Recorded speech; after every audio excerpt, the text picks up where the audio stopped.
Donc l'idée, merci déjà à tout le monde d'être là, et merci bien évidemment à vous quatre. L'idée, c'est donc de faire une petite conférence sur les passerelles entre le monde du jeu de société et les différents univers culturels. Pendant cette conférence, en fait, on va en parcourir pas mal. Pour la simple bonne raison, c'est on va commencer par accueillir Nicolas Soubis, qui intervient au sein de la Muse Café et qui intervient également sur un projet, vous êtes en grand derrière en fait, sur un projet un peu spécial avec le musée. Si tu peux nous toucher juste 2 mots histoire de te présenter, on en reviendra dans le détail juste après. Donc bonjour à tous, donc Nicolas Soubis, c'est pas grave. Donc voilà, je suis donc le gérant de la Muse Café, qui est un café ludique, resto ludique sur Bordeaux. Et depuis des années, nous sommes insérés dans évidemment dans le jeu, mais aussi dans le monde culturel et artistique, local et maintenant national, voire un petit peu international, puisqu'on a dépassé les frontières nationales à travers des expositions ludiques ou pas, et j'expliquerai plus tard comment ça s'est passé. Comment ? Rien, je te charrie. Ouais. Donc après, on a Cédric, donc ludonaute. Je te laisse te représenter en quelques minutes, c'est plus vite que moi. Donc comme moi je vais faire court, je vais dire Cédric, ludonaute. Et je suis éditeur de jeux de société, et donc je suis là pour parler. En fait, on a fait une passerelle, une adaptation d'un livre, suspense, je ne dirai pas tout de suite de quoi il s'agit, en jeu, un film en jeu, film qui était lui-même l'adaptation du premier livre. Voilà, et puis on pourra parler d'autres choses aussi après. Boucle à la boucle. Bonjour, donc je m'appelle Guy Roger Duvert et je suis le réalisateur du film Virtual Revolution et également l'auteur, co-auteur du jeu adapté du film. Voilà, donc toujours Virtual Revolution. Avec une bande son géniale. Avec une bande son qui déchire et une technologie... Ensuite, on a la joie et la chance d'avoir Eric Lang avec nous. On a Bernard qui est juste à côté, qui va faire Eric, qui est un auteur canadien, complètement anglophone et un tout petit peu français. Mais pour des raisons de facilité pour lui, pour l'expression, Bernard va faire les traductions dans les 2 sens pendant la conférence. Eric, des traductions qui ne seront absolument pas fidèles. Donc là, c'est à vous de trier. C'est un style. Eric, some words about you. Bonjour. Je m'appelle Eric Lang.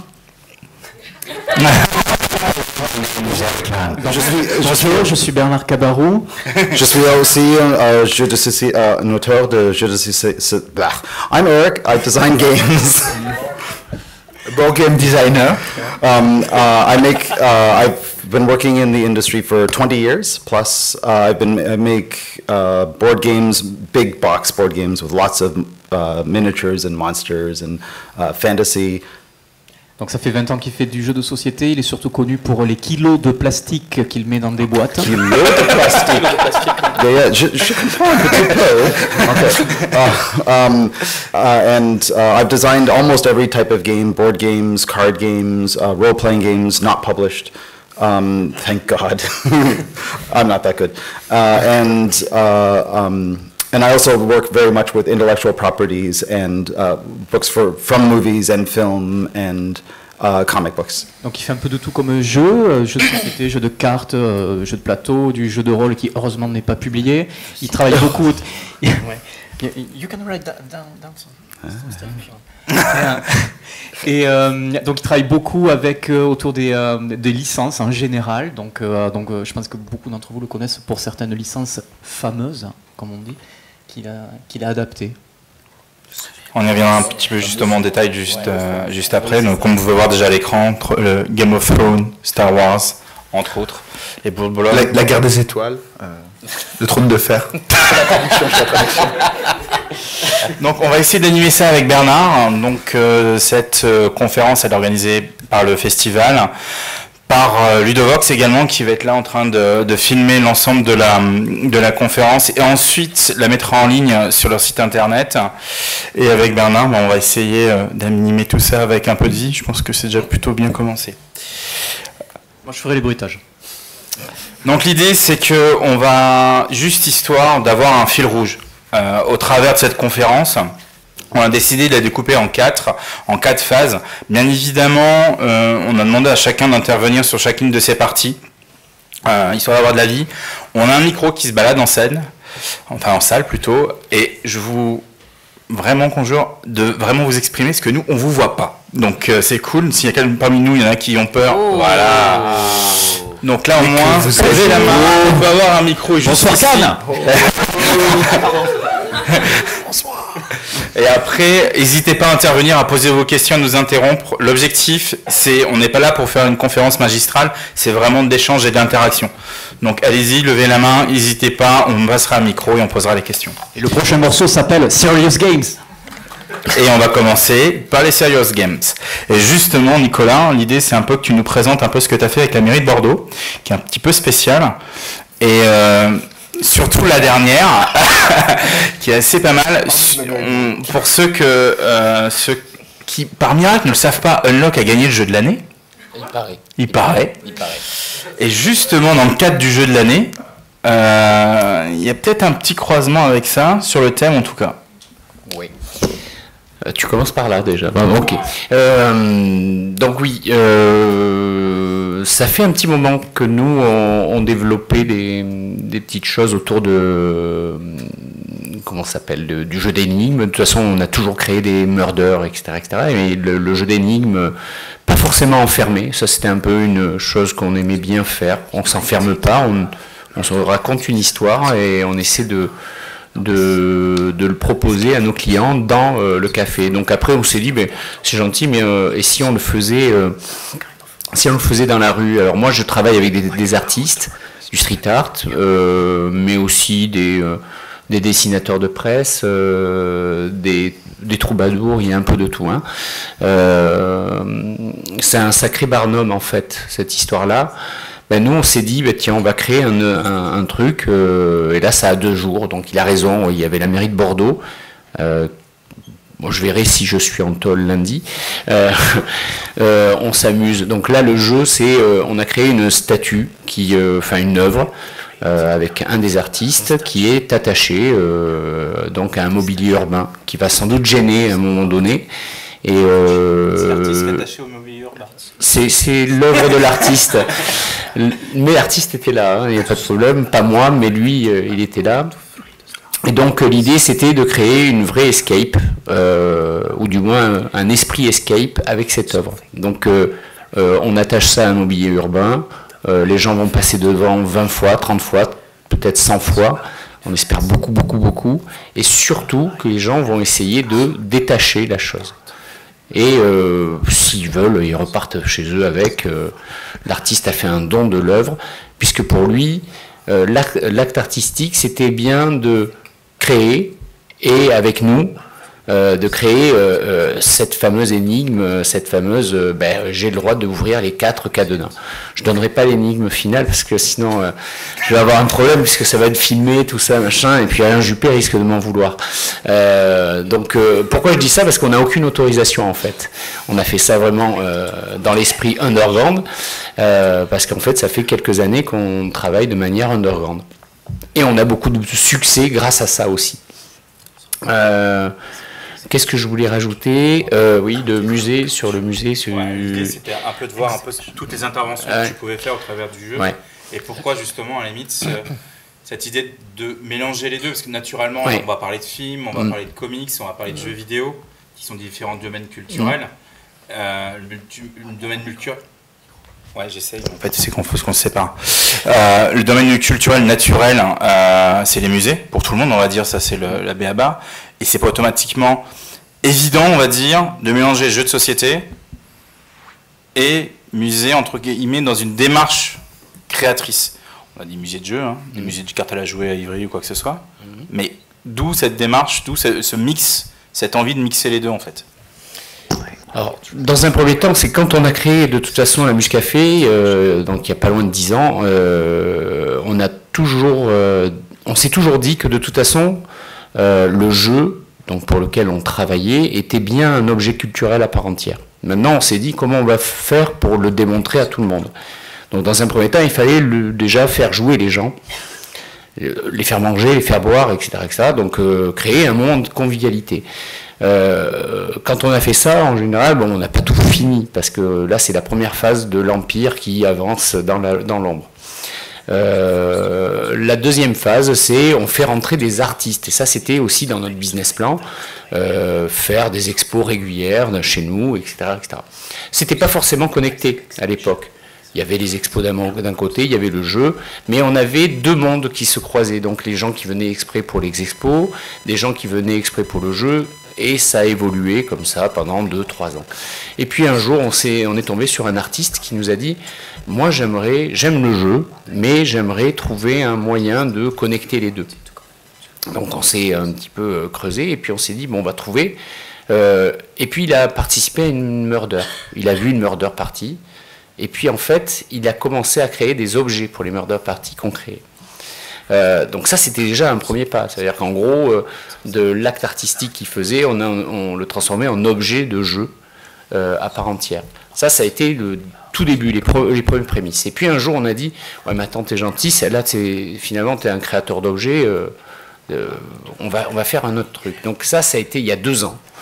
La première grosse action, ça a été de créer une galerie de rue. J'insiste vraiment sur l'histoire de galerie de rue parce qu'il est issu du street art, et aujourd'hui le street art est vraiment rentré dans l'institutionnel, et je reviendrai plus tard pourquoi on ne veut pas forcément travailler dans l'institutionnel pour l'instant, parce que je reviendrai plus tard. Et donc on a voulu créer une exposition dans la ville de Bordeaux qui n'existe pas, qui est complètement virtuelle. Alors on va me dire, mais bon, ton exposition, elle n'est pas visible. Et finalement, si, parce que vous avez tous des smartphones. Et avec les smartphones, on peut scanner. Donc nous, ce qu'on faisait, à 4h, 5h du matin, on prenait les statues de 50 cm à 4 mètres, et on les plantait devant des administrations, des lieux assez connus de Bordeaux, et plutôt protégés. Donc là, aujourd'hui, c'est vrai qu'avec Vigipirate, c'est un peu plus tendu, mais on le fait quand même. Des fois, ça nous coûte 1 heure au commissariat, mais bon, on continue quand même. Et on laisse à chaque fois un coup de QR code au sol. En fait, on peint un QR code, et les gens, en fait, avec le QR code, découvrent l'œuvre qui a été posée pendant 1 heure dans la soirée. Alors vous allez me dire, mais c'est pas un jeu non plus. Et donc, on a réfléchi à un truc, et puis en fait, on a déclaré la guerre à Bordeaux en disant que c'était une invasion de droïdes. Et donc, les droïdes attaquaient Bordeaux. Donc, quand les gens déclenchaient le premier scan, en fait, il était marqué sur un message, vous avez 1 heure pour détruire tous les droïdes, sinon Bordeaux, c'est fini, c'est rasé de la carte. Donc ça, c'était notre petit jeu à nous, et on se racontait des histoires. Finalement, les gens ont raconté des histoires aussi, et donc ça a été notre premier acte, un peu fondateur avant la connerie il y a 2 jours par exemple. Mais ça nous a permis aussi d'aller un peu plus loin, et là par exemple le 14 et 15 avril, hein, c'est ça, 14 et 15 avril, nous allons mettre en scène la première escape sur scène. Donc en fait, de la même manière que nous sommes là, imaginez qu'il y a un public, que vous êtes un public, et qu'il y a une escape sur la scène. On prend 4 personnes dans le public, on les fait jouer, sauf que le public aura aussi une interaction.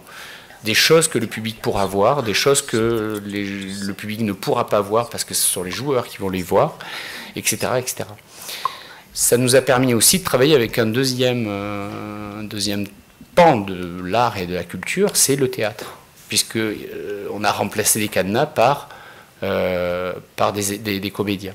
Donc il y a beaucoup d'émiles qui sont passés par les comédiens, etc., etc. Et donc voilà, donc aujourd'hui, on est en train de créer des crossovers en fait de jeux d'art, et on s'éclate assez, puisqu'il y a de la musique aussi, il y a des musiciens avec nous.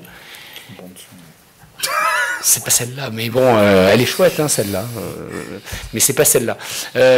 Donc voilà, voilà en gros le travail que nous menons actuellement, et voilà pourquoi on se dit que finalement le jeu peut s'imbriquer et que on est en train de créer quelque chose autour du jeu ou autour de l'art, et que finalement le jeu, ben, c'est comme un livre, c'est un acte culturel, c'est un objet culturel à part entière. Ça, je vais choper le truc. Ça, toute cette démarche-là, pour l'instant, elle est faite, on semble un peu en douce, on va dire ça comme ça. Quelles sont justement la manière dont c'est abordé par les milieux un petit peu plus institutionnels? Comment est-ce que ça reste sur la région bordelaise, ou tu as déjà pu voir ce genre de démarche un petit peu dans d'autres villes, et voire dans d'autres pays, bien évidemment? Alors, nos conneries, en fait, donc très vite, elles se sont vues, puisque nous, on les a postées aussi sur les réseaux sociaux, aussi. Pas de site internet, forcément, sinon, dans ce cas-là, on a signé. Donc, le projet Nexus, qui est, en fait, c'est tout ce projet-là, c'est dans le cadre d'un projet qui s'appelle Nexus, et sur Facebook. Et donc les gens pouvaient retrouver les pièces, les gens qui avaient posé les pièces la nuit, etc., sans voir leur visage, parce qu'on est toujours cagoulés. Et donc ça a intéressé, ça a quand même intrigué les services culturels de la ville, de Bordeaux, mais aussi aux alentours. Donc Bordeaux, ce qui a été assez rigolo, c'est que par exemple, on sait que maintenant ça fait 2 ans que la conservatrice du musée d'art contemporain de Bordeaux nous cherche. Donc ça, c'est assez amusant, parce que je l'ai appris comme ça sur une réunion, en me disant il faudrait qu'on trouve ces fameux mecs qui posent des statues, tout ça. Elle était pourquoi? A priori, pour une tête au carré, ou pour dire c'est pas con, alors, le faire. Moi je réponds pas, mais parce que le problème c'est que je suis assez malin, je me dis merde, si je dis oui c'est nous et puis on se fait arrêter, c'est con. Non, c'est même pas ça, c'est juste qu'ils cherchent parce qu'ils se disent, et tiens, si on faisait quelque chose et ces gens de l'underground, finalement. Donc c'est intéressant, mais on reste encore des sales gosses, on se dit que finalement on va rester encore à l'extérieur de l'institution, rien ne pourrait les emmerder. Quoique non, c'est pas vrai. C'est pas vrai, puisque de toute façon, l'escape, il fallait bien une salle, il nous fallait bien une scène, et il nous fallait du matériel, il nous fallait des choses mais là, qui rentrent dans le cadre de l'institution. C'est dans un théâtre, et donc Noël Mamère, avant de partir donc du milieu politique, nous a offert une salle sur Bègle, donc juste à côté de Bordeaux. Donc ça nous permet de ne pas travailler avec Juppé, mais... problème avec Juppé. Non, j'ai pas de problème avec lui, c'est juste que c'est amusant, voilà. Mais on a bien sûr un retour maintenant de l'institution qui se dit tiens, c'est intéressant. Alors après, il y a un deuxième truc, c'est qu'on a beaucoup travaillé avec Aix-en-Provence, on a travaillé avec des petites communes comme ça.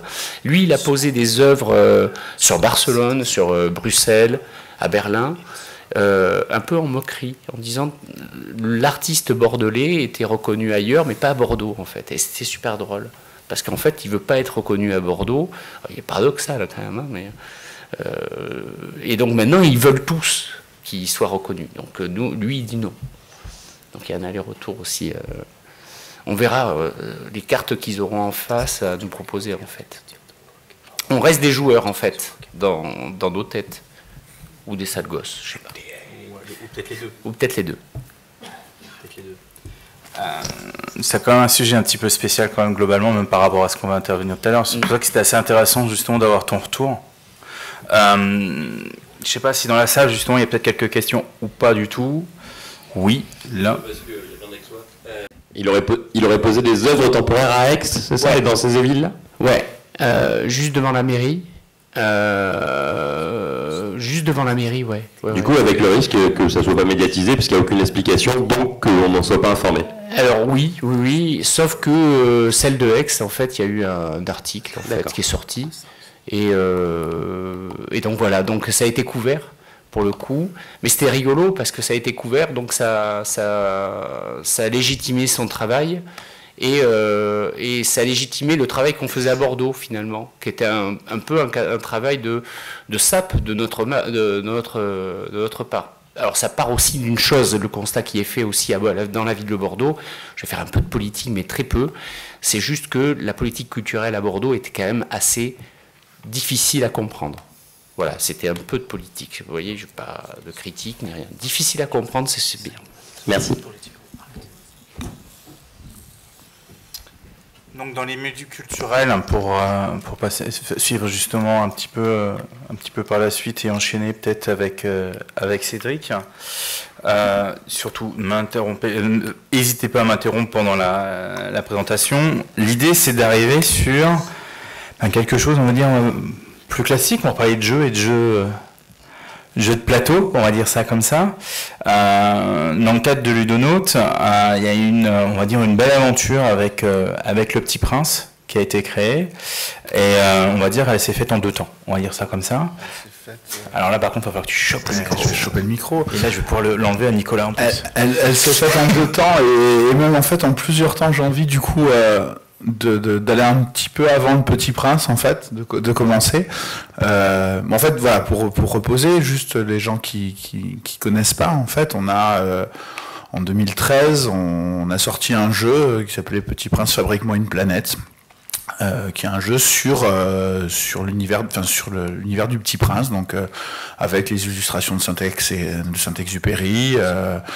Et c'est un jeu qui a très très bien marché, qui a permis nous à notre maison d'édition de décoller tout simplement, et avec lequel on s'est fait connu, puis qui nous ont permis de faire d'autres choses. Et puis là récemment, l'année dernière, on a sorti un jeu sur le film du Petit Prince qui est sorti au cinéma.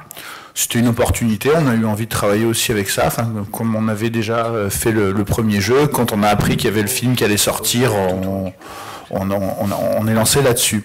Mais en fait, par rapport à la dimension culturelle des jeux, je veux juste parler de 2 jeux qui n'ont pas beaucoup marché en fait et qui sont sortis avant Le Petit Prince, qui sont Phantom et Crime Box, et qui en fait sont 2 jeux. L'idée c'était de faire un jeu et un livre en même temps. C'est-à-dire qu'en fait, l'originalité du truc, c'était 2 jeux de cartes avec des cartes. Et il y avait une nouvelle, pour Phantom c'était une nouvelle, pour Crime Box c'était 4 petites nouvelles policières qui étaient avant. Donc c'était un bouquin où vous aviez, je sais plus, on va dire une cinquantaine, une soixantaine de pages. Et puis à la fin, comme dans les films où il y avait toujours le flingue ou le couteau qui était planqué dans le bouquin, là il y avait le paquet de cartes qui était planqué dedans, donc il y avait une nouvelle, une règle de jeu, et puis les gens jouaient ensuite avec ça. Et en faisant ça, c'est par rapport à ça, on va dire qu'on a rencontré les auteurs du Petit Prince, donc Antoine et Bruno, qui avaient fait un jeu sur le Petit Prince, et nous on avait envie en fait de se dire mais ça collerait hyper bien si jamais on peut publier la nouvelle du Petit Prince et foutre le jeu derrière, ce serait parfait. Donc ça c'était notre idée première en fait, et du coup on a été voir les ayants droit, on a pris contact avec les ayants droit du Petit Prince, et on a demandé, on dit voilà, on voudrait faire un jeu, on voudrait faire ça. Alors il se trouve que publier le livre c'était très compliqué parce que il y a, je crois que c'est Flammarion, Flammarion qui a l'exclusivité des droits pour publier l'œuvre littéraire, donc on ne pouvait pas publier l'œuvre littéraire à moins de se mettre d'accord et de faire un partenariat avec Flammarion, donc une coédition avec et tout. C'était très compliqué. Par contre, pour faire le jeu, il n'y avait pas de problème, on pouvait le faire.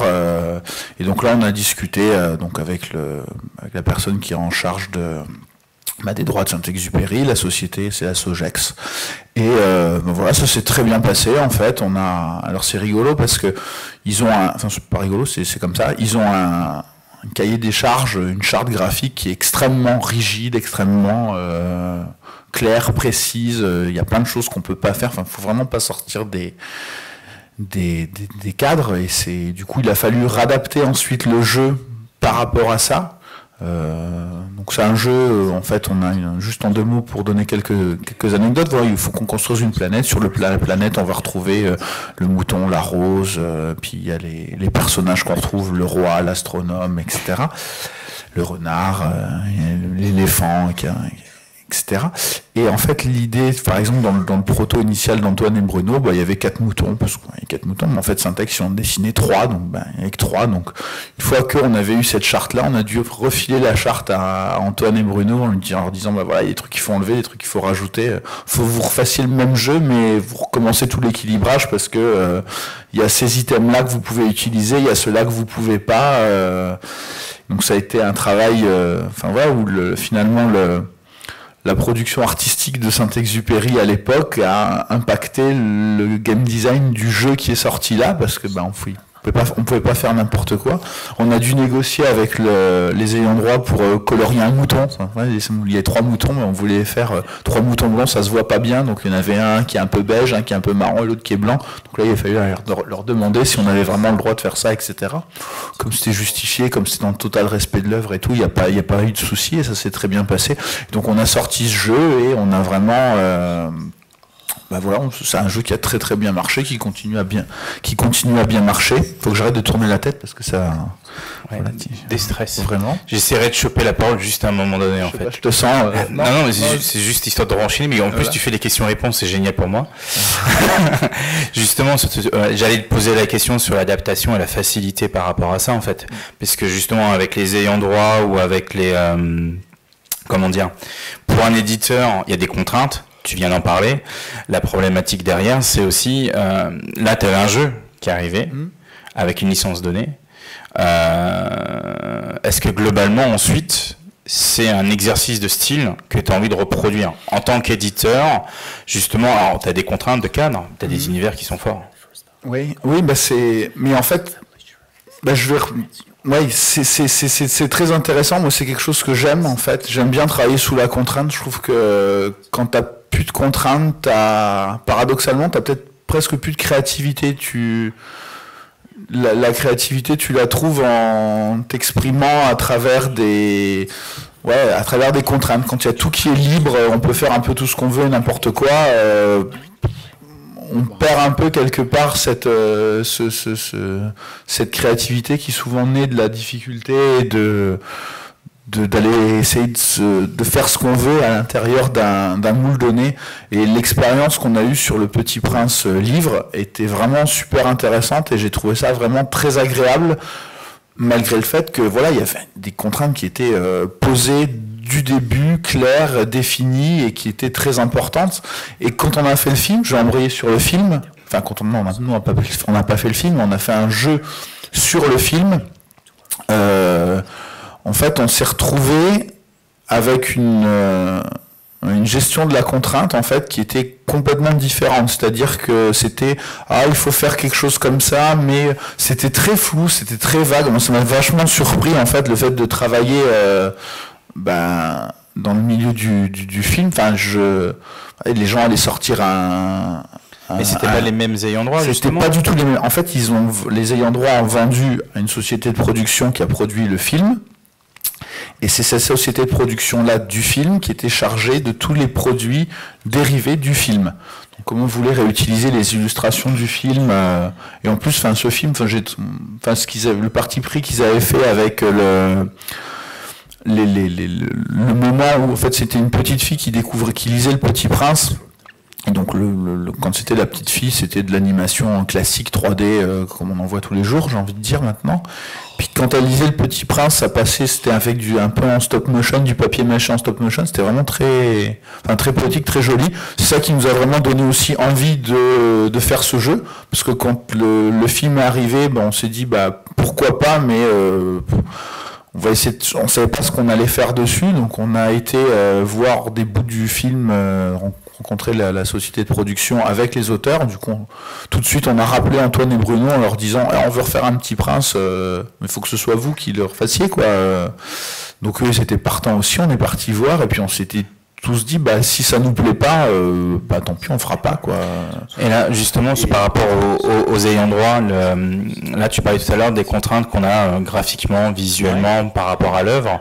Alors c'est sûr qu'en plus dans Syntex il y a des choses très fortes au niveau de l'image. Quel regard ils avaient justement sur la mécanique du jeu? Quel regard ils avaient sur justement l'adaptation autre que graphique ou visuellement par rapport au respect de l'œuvre?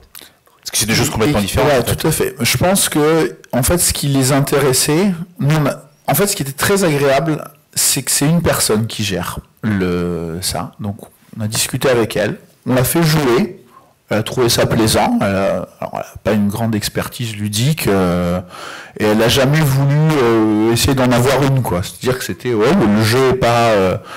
C'est un jeu qui tourne bien, qui est assez familial. Elle a compris les règles. Je pense que si on lui avait fait jouer un truc, quelque chose qu'Eric Lang aurait pu faire chez FFG, je pense qu'elle n'aurait pas compris. Elle aurait dit bon, ça va être compliqué. Je sais pas c'est bizarre pour l'univers du Petit Prince. Effectivement, ça aurait peut-être été bizarre. Enfin, on s'adresse quand même aux familles, aux enfants, etc.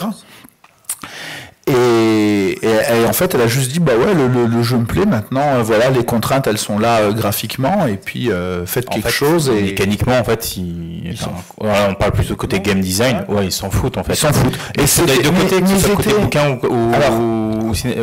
Oui, mais en fait, mécaniquement, ils s'en foutent. L'anecdote que je donnais avec les moutons, c'est qu'à un moment donné, on leur dit bah, on a besoin du game design. Enfin.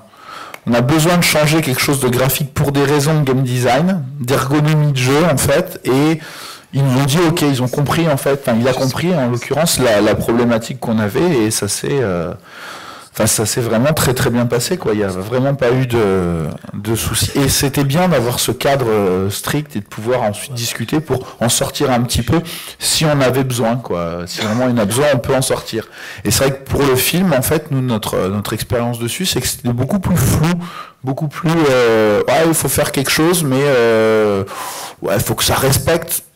Mais ça veut dire quoi? Est-ce qu'il y a un choix de couleur? Est-ce que non, mais faut que ça marche. Et ça a été. Il y a eu des anecdotes qui étaient, pour moi, que j'ai trouvé un peu hallucinantes en fait, en disant mais c'est quand même un film avec une grosse production, il y a beaucoup de pognon qui sont mis sur la table, et tu me dis pas en amont, tu vois, j'avais l'impression que c'était quelqu'un qui était chargé de gérer les droits, puis c'était elle qui allait dire ça lui plaisait ou plaisait pas, mais j'ai envie de dire on s'en fout en fait. Tu vois, c'était beaucoup plus flou, et justement c'est ça qui va être intéressant de voir justement avec Virtual Revolution, où là toi tu as ta vision justement peut-être sur cette partie-là, où c'est toi qui as produit, on en parlera peut-être plus dans le détail, mais c'est toi qui génère ton jeu, qui va le porter, tandis que là tu te trouves dans une situation où c'est on va dire du merchandising en clair, on a des produits, c'est complètement ça, des produits quoi. Et je pense qu'en plus, tu vois, je pense que on se connaissait pas aujourd'hui, mais je pense que si demain il fait un autre film et puis que je vois le film, je dis c'est bien, je voudrais faire un jeu dessus, etc.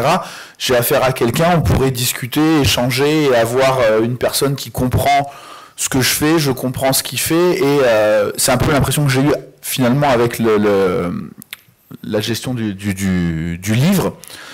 Et pas avoir à faire une espèce de grosse structure où tu sais pas très bien qui c'est qui prend les décisions, qui c'est qui...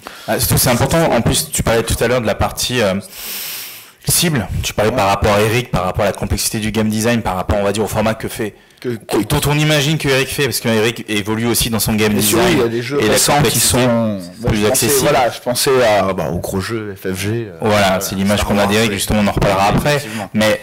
Justement, t'as pas une problématique de cible par rapport à ça? C'est-à-dire qu'à un moment donné, on produit un jeu, on va dire l'adéquation entre le public lié au livre ou en tout cas au support ou au film à ce moment-là, par rapport à ton public de toi, de ta maison d'édition, de Ludonote, par rapport à ça en fait. Est-ce qu'il n'y a pas cette recherche aussi d'adéquation ou autre?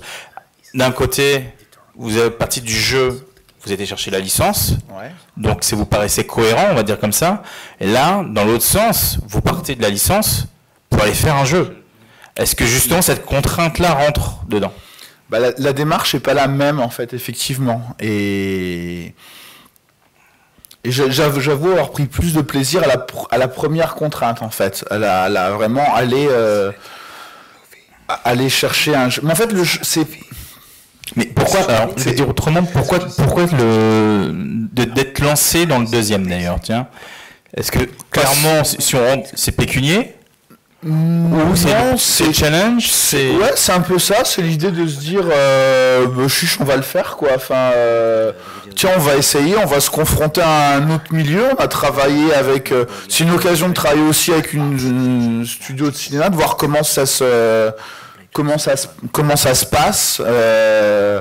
On avait aussi un petit peu, c'est rigolo parce que c'était quoi, il y a 6 mois avant, en fait, on avait un jeu dans les tuyaux dans l'univers d'Harry Potter qui nous faisait bien envie, on aurait eu bien envie d'explorer ça, on a contacté la Warner, on a eu des rendez-vous, on a été voir pour essayer de discuter avec eux l'opportunité de faire ça, et comme vous le savez tous, ça s'est pas fait, hein, parce que personne n'a vu de jeu Harry Potter chez Ludonote.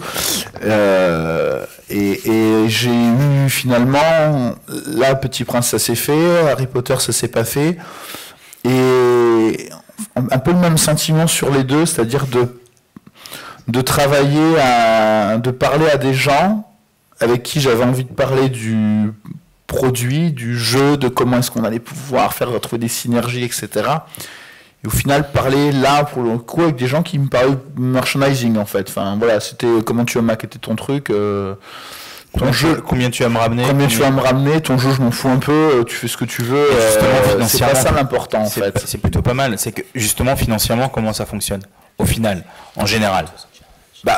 Au final, en général, le Petit Prince, on n'a pas perdu de pognon sur le 2, en fait, hein, clairement. On est rentré dans notre truc, on en a vendu, mais c'est un jeu qui il doit rester encore quelques boîtes et qui va finir de se vendre tranquillement, puis on réimprimera probablement pas, et puis voilà. Alors que le premier jeu, il fonctionne toujours, on réimprime tous les ans, il date de 2013, donc ça fait quand même 4 ans maintenant, tu vois. C'est 4 ans, Festival de Cannes, qui marche toujours, les gens nous en redemandent toujours, il tourne toujours bien, ça ressort de boutique, etc. Donc je pense que si tu veux faire si tu fais quelque chose qui est basé sur essentiellement de l'image, du merchandising, du marketing, ça va peut-être marcher, mais ça marchera un moment, puis ça fonctionnera pas. Si tu fais vraiment un vrai jeu, quelque chose que tu fais avec tes tripes, que tu as envie, que tu portes, etc., et ben ça va marcher, en fait, et ça va continuer, et ça s'arrête pas comme ça. Là, le film il s'est arrêté, le jeu, les ventes, elles s'en fait pouf, pouf. C'est tout, alors que Petit Prince, ça fait pouf.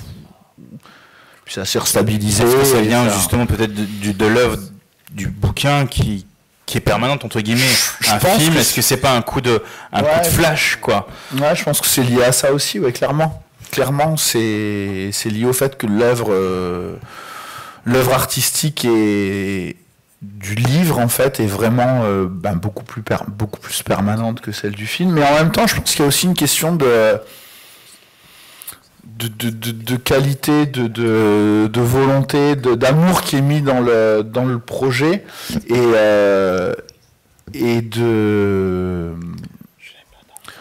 en même temps, tu vois, le jeu du film, je dis pas qu'on l'a bien fait, et en plus il est magnifique, tout le monde nous dit il est super beau, on l'a vraiment bien fait, mais en fait il s'est retrouvé, il s'est porté tout seul, là où le premier jeu s'est porté avec le livre.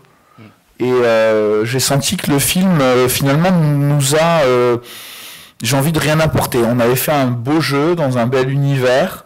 La plupart des gens qui ont acheté le jeu l'ont acheté parce que c'était un jeu de nous, un jeu d'Antoine et Bruno dans l'univers du Petit Prince. Et pas à cause du film. Excuse-moi.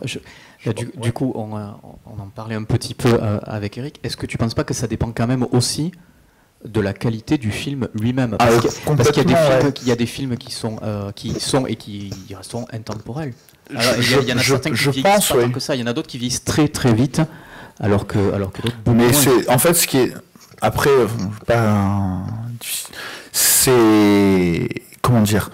Il y a aussi une qualité, je pense, de mise en avant du film qui... Enfin, tu vois, le film du Petit Prince est sorti et le film est presque mort avant sa sortie, quoi. Alors que, effectivement, sur un film qui est... Du coup, j'ai eu l'impression... C'est là où je dis que j'ai l'impression que le film nous a... laissé tomber.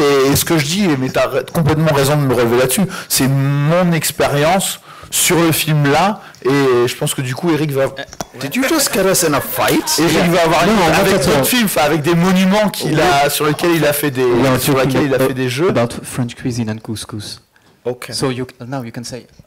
Oh, je préfère le couscous, merci. Donc, no, but j'avais juste une petite chose, c'est est-ce que tu crois pas non plus que l'approche que vous avez eue avec le premier jeu Et là, je vais revenir un peu sur moi parce que je suis très nombriliste aussi. C'est bien. On s'aime beaucoup. Nombril s'aime beaucoup. Est-ce que tu penses pas qu'il y a eu de votre part aussi un engagement par rapport à l'œuvre du Petit Prince, de votre part, une sorte d'engagement moral? Moi, je le vois parce qu'on a créé il n'y a pas très très longtemps, alors avec ma bande d'artistes de tout à l'heure, le Mardum, que je vous expliquais, mais là c'était officiel puisque c'était payé par la mairie de Bordeaux et la bibliothèque de Bordeaux, et donc on intervenait donc dans les bibliothèques de Bordeaux pour faire des murder parties autour des 200 ans de Montaigne. Et la première chose qu'on s'est dit quand on nous a proposé ce truc-là, ce contrat-là, qui était payé chichement, non c'est pas vrai, il a été bien payé, le truc c'est que la première contrainte, elle a été morale. Et donc on s'est dit, on ne peut pas massacrer Montaigne. C'est-à-dire qu'en aucun cas, à aucun moment on a dit, si on n'est vraiment pas sûr de notre coup, on n'y va pas. Pour deux raisons. La première, on ne dessert pas le jeu.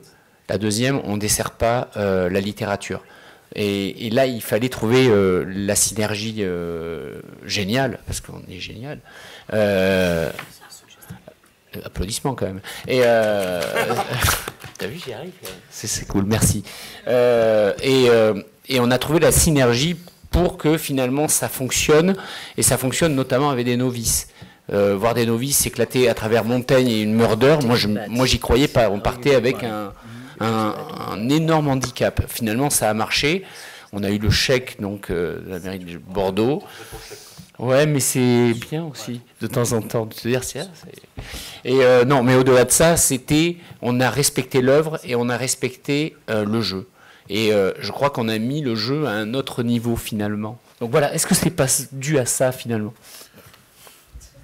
Mais vous êtes deux et deux qu'on voit le micro, c'est fini. Hein. La question est...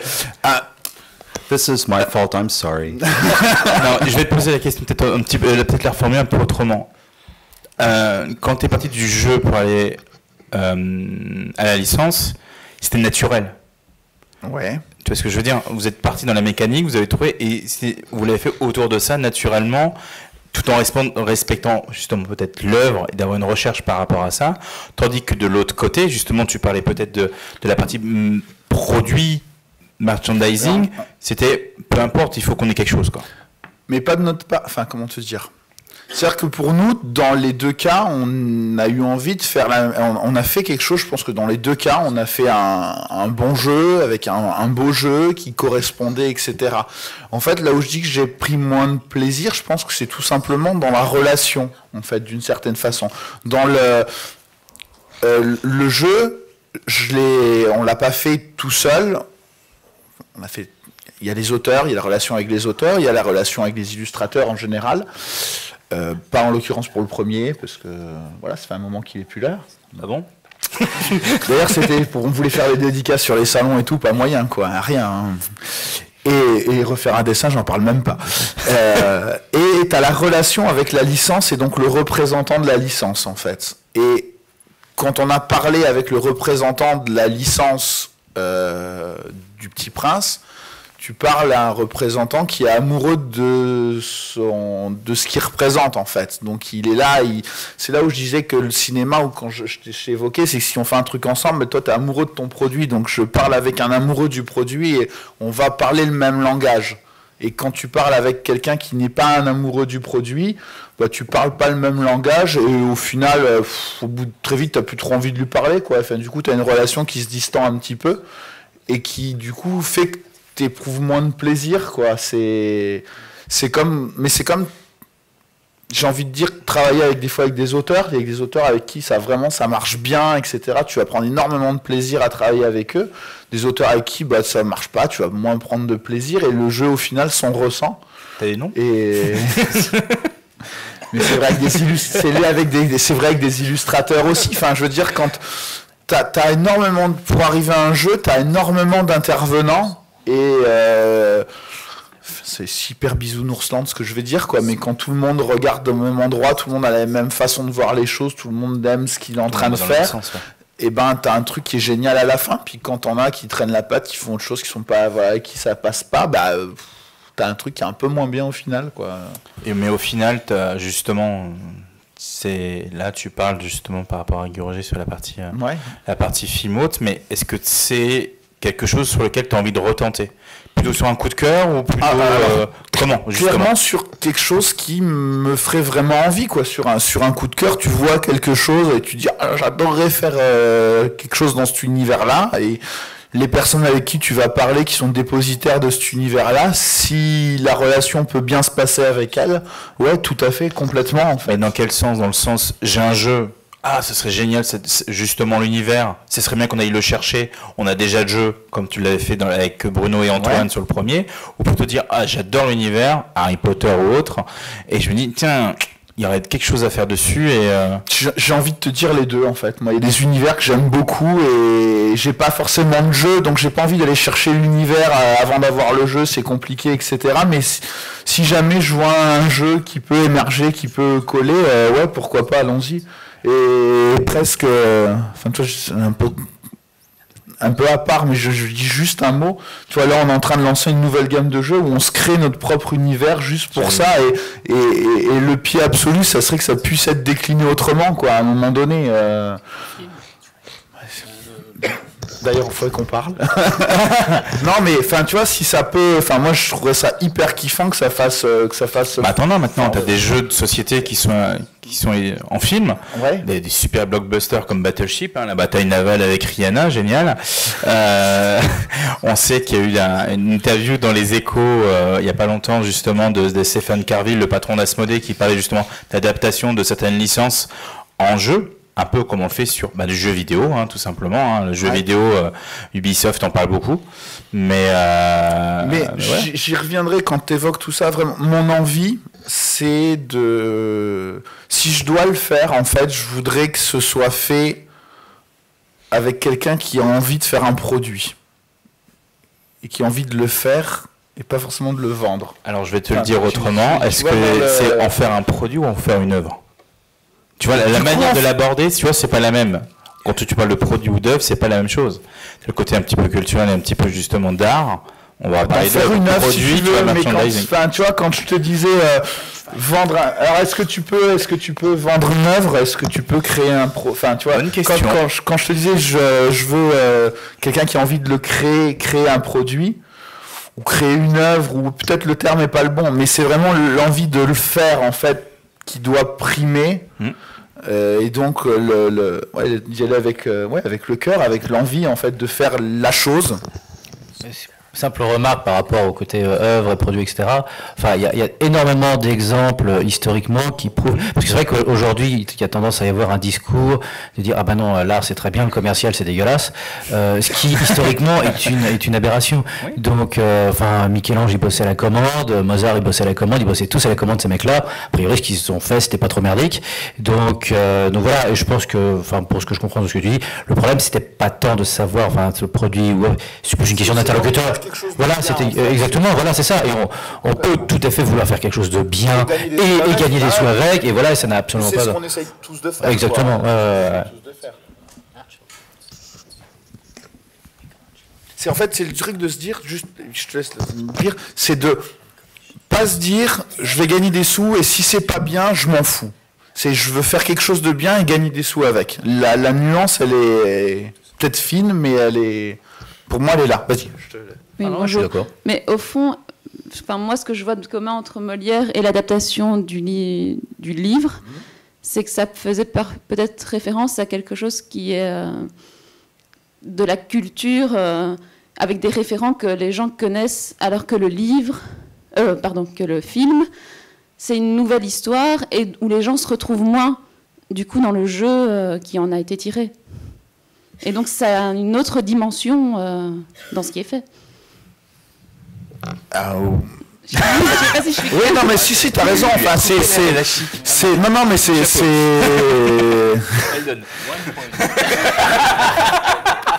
C'est vrai, mais un film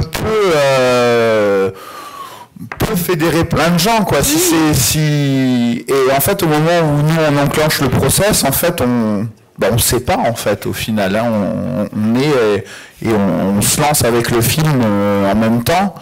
Il y a plein d'autres trucs qui sont passés sur le lancement du film qui a été avancé, qui a été voilà, mais on se lance avec, on ne sait pas comment les gens vont s'y adapter. Et nous, notre jeu, correspondait finalement à une volonté de respecter le film et de faire un jeu sur le film, puisque dans notre jeu, on incarnait la petite fille qui était dans le film et on partait, il y a une scène du film où la petite fille, elle retrouve, alors c'est pas bien en fait dans le film si elle rêve ou si elle rêve pas, mais en fait elle prend l'avion et puis elle part vers les étoiles pour aller retrouver le petit prince, et on avait ça en fait, c'était cette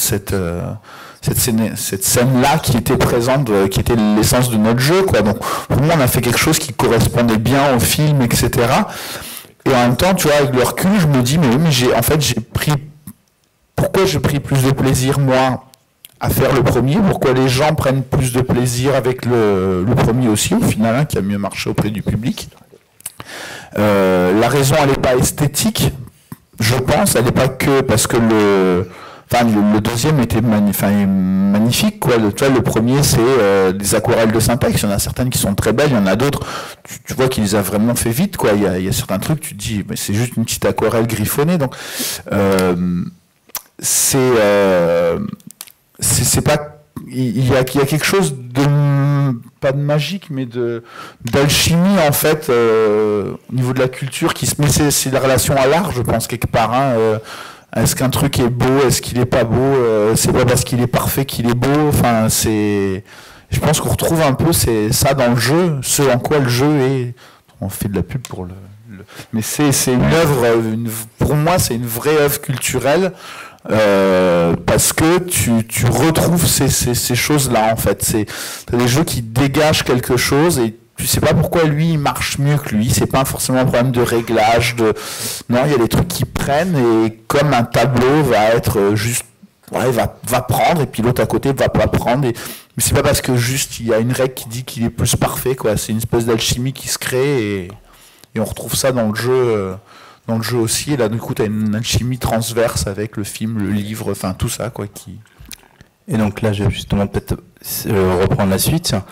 C'est que derrière tout ça, bien évidemment, on a des auteurs. Donc ça va nous permettre justement d'enchaîner avec Eric.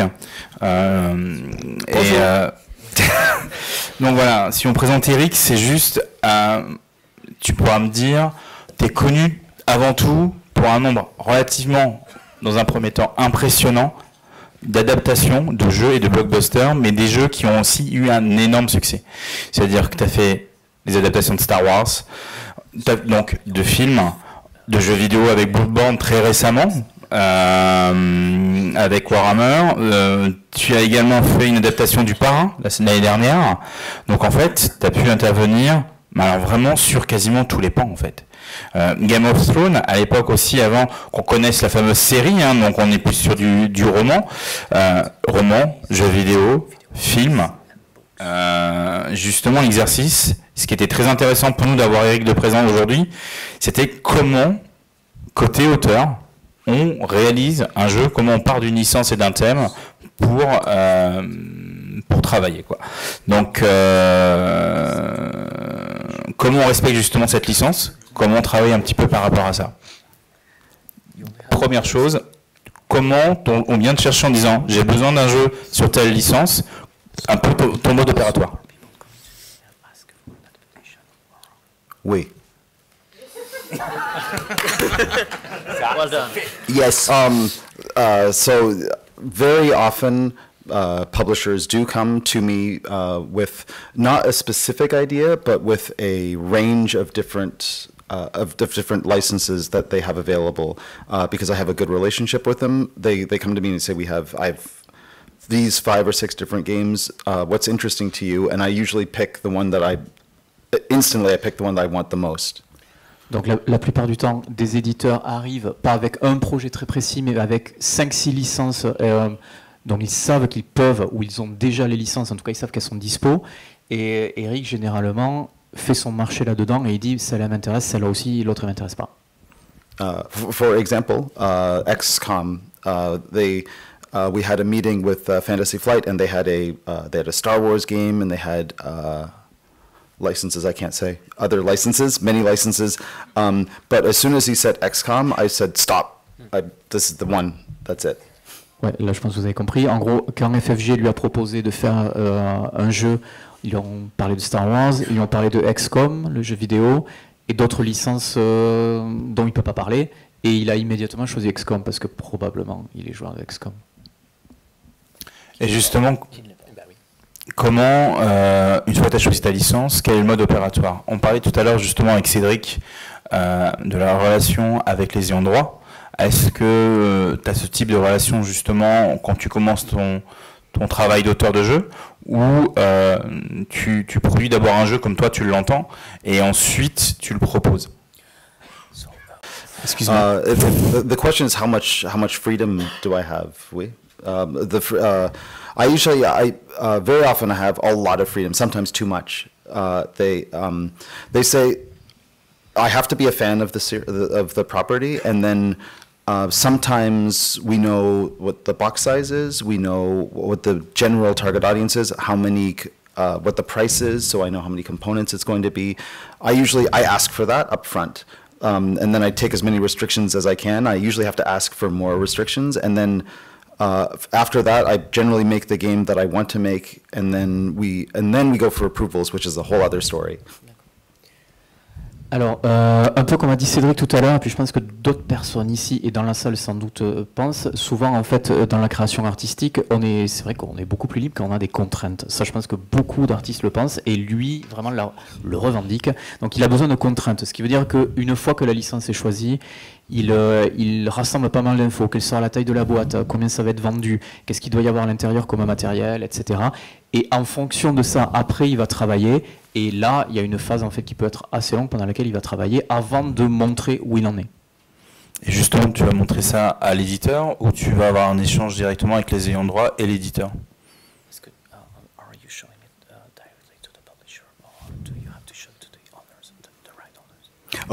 Very, very seldom do I work with the licensor. I usually work with the publisher only, and then the publisher will do all of the approvals with the licensor. I see the comments, but I very, very seldom contact them directly. There's one exception, which was George Martin for Game of Thrones. Alors, la plupart du temps, en fait, c'est l'éditeur qui va se charger de cette relation. Donc, la plupart du temps, lui, il a juste à voir l'éditeur qui va ensuite, lui, se charger de faire, du coup, de recueillir les retours, etc., tenir au courant, en fait, les ayants droit. Et une des exceptions, ça a été avec George Martin, pas le producteur des Beatles, donc pour Game of Thrones. Trône de fer. Voilà. Oui. Et quand je suis en train de regarder Eric, donc s'il y a des questions, n'hésitez pas, voyez Frédéric, moi je vous vois pas. Le truc c'est que tu as adapté pas mal de romans, jeux vidéo, films, quel que soit le support initial.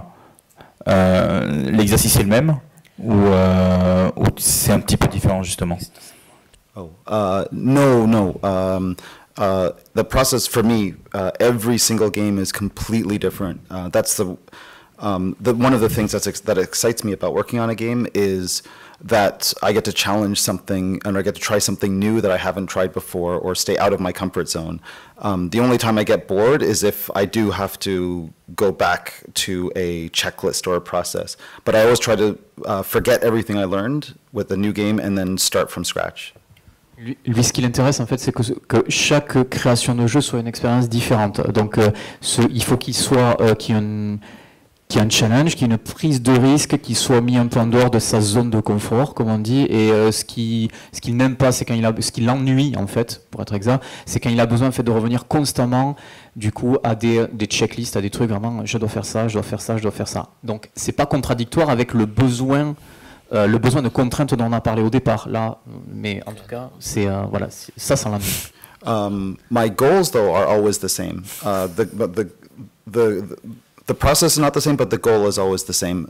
I always want to do a game that is, of course, faithful to the license, but also delivers one part fan service, what the fans really want and expect out of the game, and another part something that they weren't expecting at all, a completely new take that will surprise them. I consider both to be absolutely essential.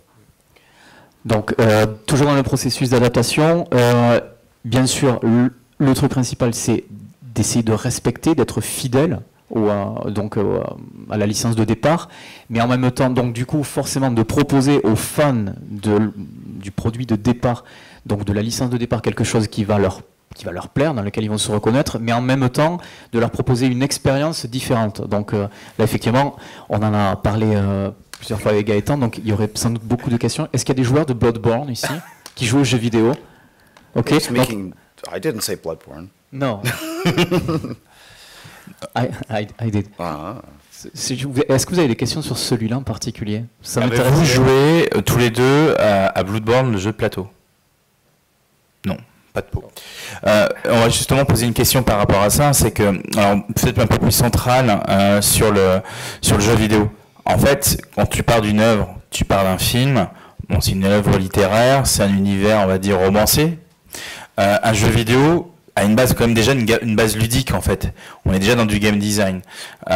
Justement, est-ce qu'il n'y a pas des contraintes qui sont atypiques par rapport à ça pour pouvoir respecter certaines mécaniques de jeu, pour pouvoir respecter peut-être certains, on va dire, alors techniquement de patterns, pour pouvoir faire cette réalisation, cette adaptation?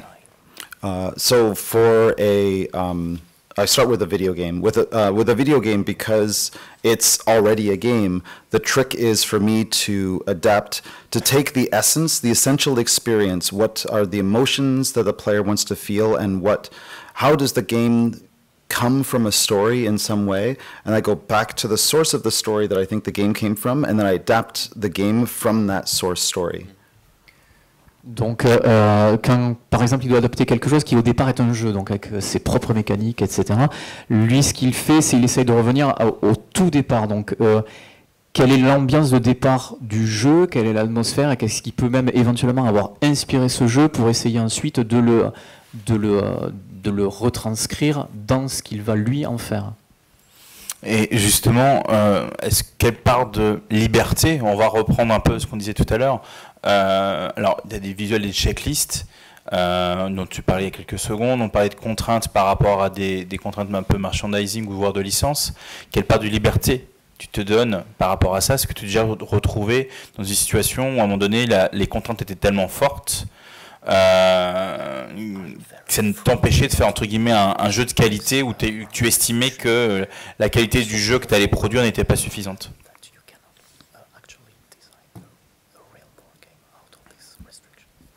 In general, yeah. Usually I'm too free. Usually I actually want more restrictions. In all but I think two cases, three cases. Let's go four. In all but three cases that I can remember, I've always had to go back and say, ask for some, and if for example, box size, components, etc. And if they don't give me any, then I give them to myself. But in the cases where it was very, very difficult, the three cases, the restrictions were never based on something big picture. It was always very, very specific elements that have to be, that usually don't work or are really unfun or something like that, that the licensor insists have to be part of the game to be faithful. Those were the parts that were the hardest. Donc, alors, lui, ce qu'il dit, c'est que généralement, il est toujours plutôt demandeur de restrictions, en fait, excusez-moi, de contraintes. Donc, donc il en demande, en fait, généralement. Il aime ça, il aime la contrainte. Donc,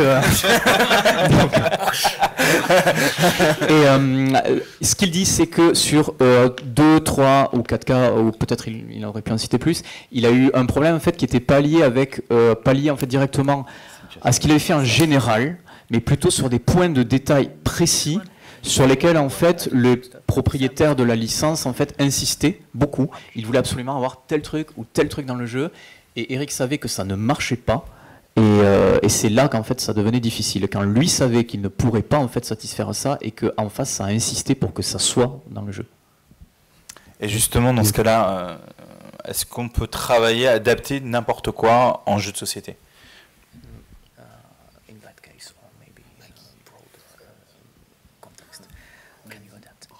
Oh, c'est du concept, j'adore. Oui, je pense que oui. Je pense que oui. As if anything that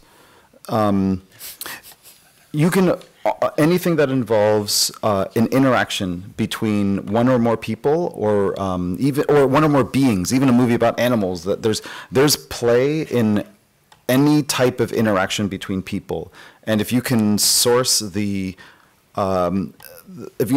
play out of whatever that interaction is, and it can be made repeatable and with its variety, even if you have to fake it, you can usually adapt it back. It won't be perfect, but it will usually capture the spirit. Il pense que tout peut être adapté en jeu, en fait, parce que dès qu'il y a une interaction entre pas seulement des humains, mais des êtres vivants en général, des animaux aussi, donc le jeu est partout, donc je pense qu'il y a plein de personnes qui sont d'accord ici. Donc à partir de là, et du moment qu'on arrive à repérer où est en fait l'aspect de jeu, alors, je ne vais pas dire ludique là-dedans, mais en tout cas de jeu là-dedans, qu'on arrive à le répéter et qu'on arrive, on peut l'adapter en jeu, on peut en faire quelque chose qui soit du coup, un jeu à la fin. Une question. Excuse-moi. Du coup, une petite question. Est-ce que, Eric, est-ce qu'il t'est arrivé de bosser sur une licence auquel tu as accepté de travailler dessus parce que ça t'intéressait et qu'au bout du compte, tu as dit je suis pas arrivé à faire quelque chose qui me plaisait assez d'abandonner le projet? Non pas parce que c'était pas adaptable, mais parce que tu n'étais pas arrivé à faire quelque chose d'assez bon pour toi.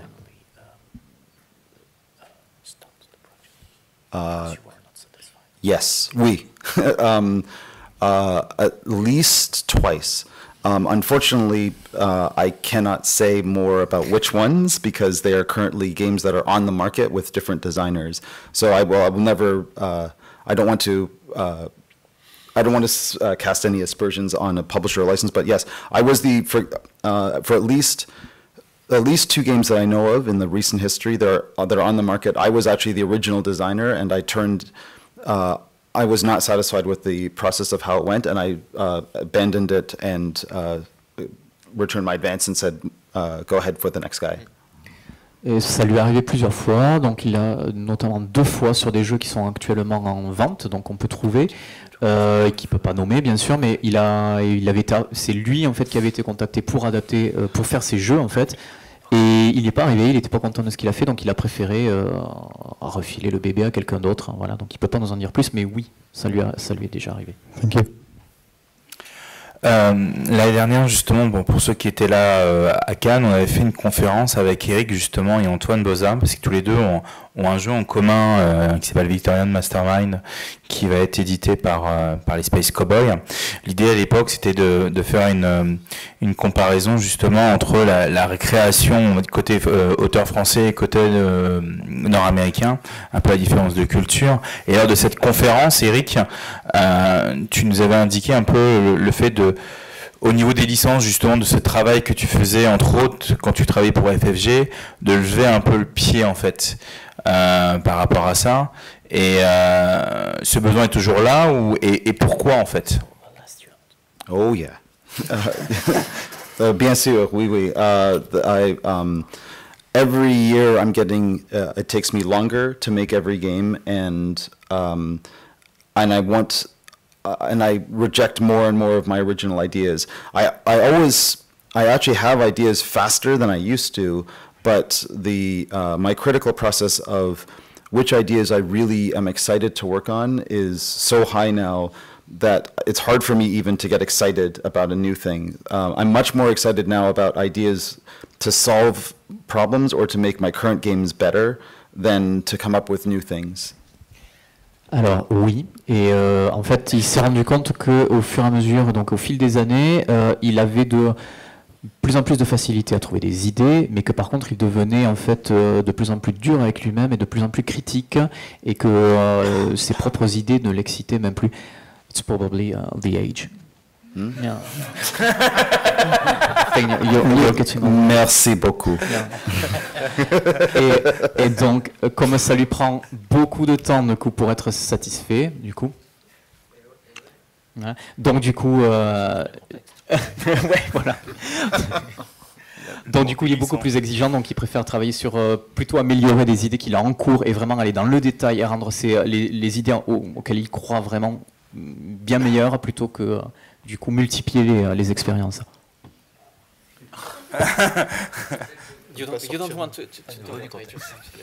Est-ce qu'on a quelques questions? J'ai cru voir non. Eh bien, c'est parfait. Et justement, on va laisser parler tranquillou tous les deux. Non. Oh yeah, sorry. I didn't hear, Gaëtan. Oh, ok. Désolé. Ah non, c'est bon. On vous laissait tranquillement parler tous les deux. Vous étiez dans une petite discussion. Désolé. Pas de souci. Ouais. Donc l'idée justement là, c'était d'avoir cette vision d'auteur. On a vu la vision d'éditeur, on a vu la vision d'auteur, et on va passer à la dernière partie de cette conférence justement en partant sur la partie de l'adaptation du jeu.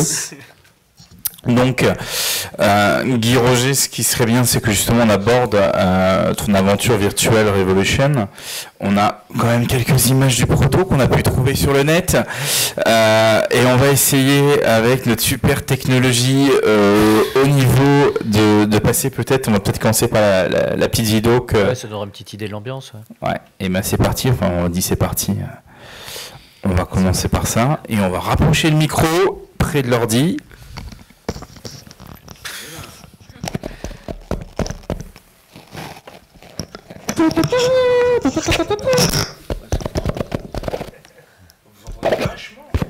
Toujours pas de son. Ouh, un movie. Bien. Tu vois? Non, tu vois?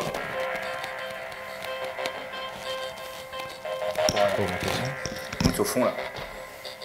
Et tu peux peut-être en parler en fait pendant ce temps-là. Oui, parce qu'on voit en fait typiquement, ben, là, il y a tantôt des images du film lui-même et puis tantôt des images de making of. Et voilà. Et maintenant, on voit justement comment on est parti de différents éléments du film pour aller vers le jeu. Donc là, typiquement, on montre la ville, voilà ce que ça donne. Donc la carte de jeu, c'est le plan de la ville qui est Néo Paris, donc Paris en 2047. Voilà, donc entreprise s'appelle Saint-Ternis. Donc chaque joueur joue une multinationale, donc il y a Saint-Ternis. Donc voilà. On montre voilà comment on a pu à chaque fois, et en fait ça a été vachement intéressant dans la création du jeu, parce que typiquement tout en étant réalisateur de films, je suis un gros gamer, je joue régulièrement, et ça faisait depuis très longtemps que je voulais créer un jeu de plateau, et j'arrivais pas à trouver justement une idée de gameplay que je trouvais suffisamment excitante. Et en fait, paradoxalement, c'est une fois que j'ai pu avoir l'univers du film que ça m'a donné les éléments pour pouvoir créer un gameplay que je trouvais intéressant. Puisque typiquement dans le jeu, donc chaque joueur joue une multinationale alors peut-être pour décrire rapidement le film, ça se passe en 2047 et ça montre l'impact qu'aura la réalité virtuelle sur nos vies, puisqu'en gros ça montre que 75% de la population passe son temps connecté dans des mondes virtuels de tout style, heroic fantasy, futuriste, qu'importe, et donc comme des jeux vidéo de demain en fait, et n'accorde plus aucune importance au réel. Et voilà, dans cet univers-là, il y a un tueur, plus ou moins un gage, qui bosse pour l'une des multinationales, et dont le but est de lutter contre des terroristes, appelés les nécromanciens, qui veulent justement détruire le système, puisqu'ils considèrent que l'avenir de l'être humain sera terminé comme des légumes accrochés à des machines. Voilà, donc ça c'est pour décrire un peu l'univers du film, que je vous invite à voir, qui passe tout à l'heure à 20h. Et donc voilà, et en fait ça m'a donné les éléments de gameplay intéressants pour le jeu, puisqu'en gros chaque joueur joue une multinationale, avec l'idée de s'épandre, hein, de grandir. Donc voilà, but assez simple au départ. Et donc, en reprenant les éléments du film, c'est-à-dire que plus une entreprise est importante, plus elle va attirer l'attention des nécromanciens, des terroristes, donc ce qui représente un risque pour les entreprises. En luttant contre ce risque, elles sont obligées de se salir les mains, de faire des choses de plus en plus illégales. Donc, en faisant ça, elles augmentent leur corruption. Et donc, en augmentant la corruption, elles attirent l'attention d'Interpol. Donc il y a cette espèce de jeu à 3 contraintes, donc à la fois gagner de l'argent et grandir, avoir le plus de clients possible, lutter contre la menace terroriste et ne pas trop attirer l'attention d'Interpol.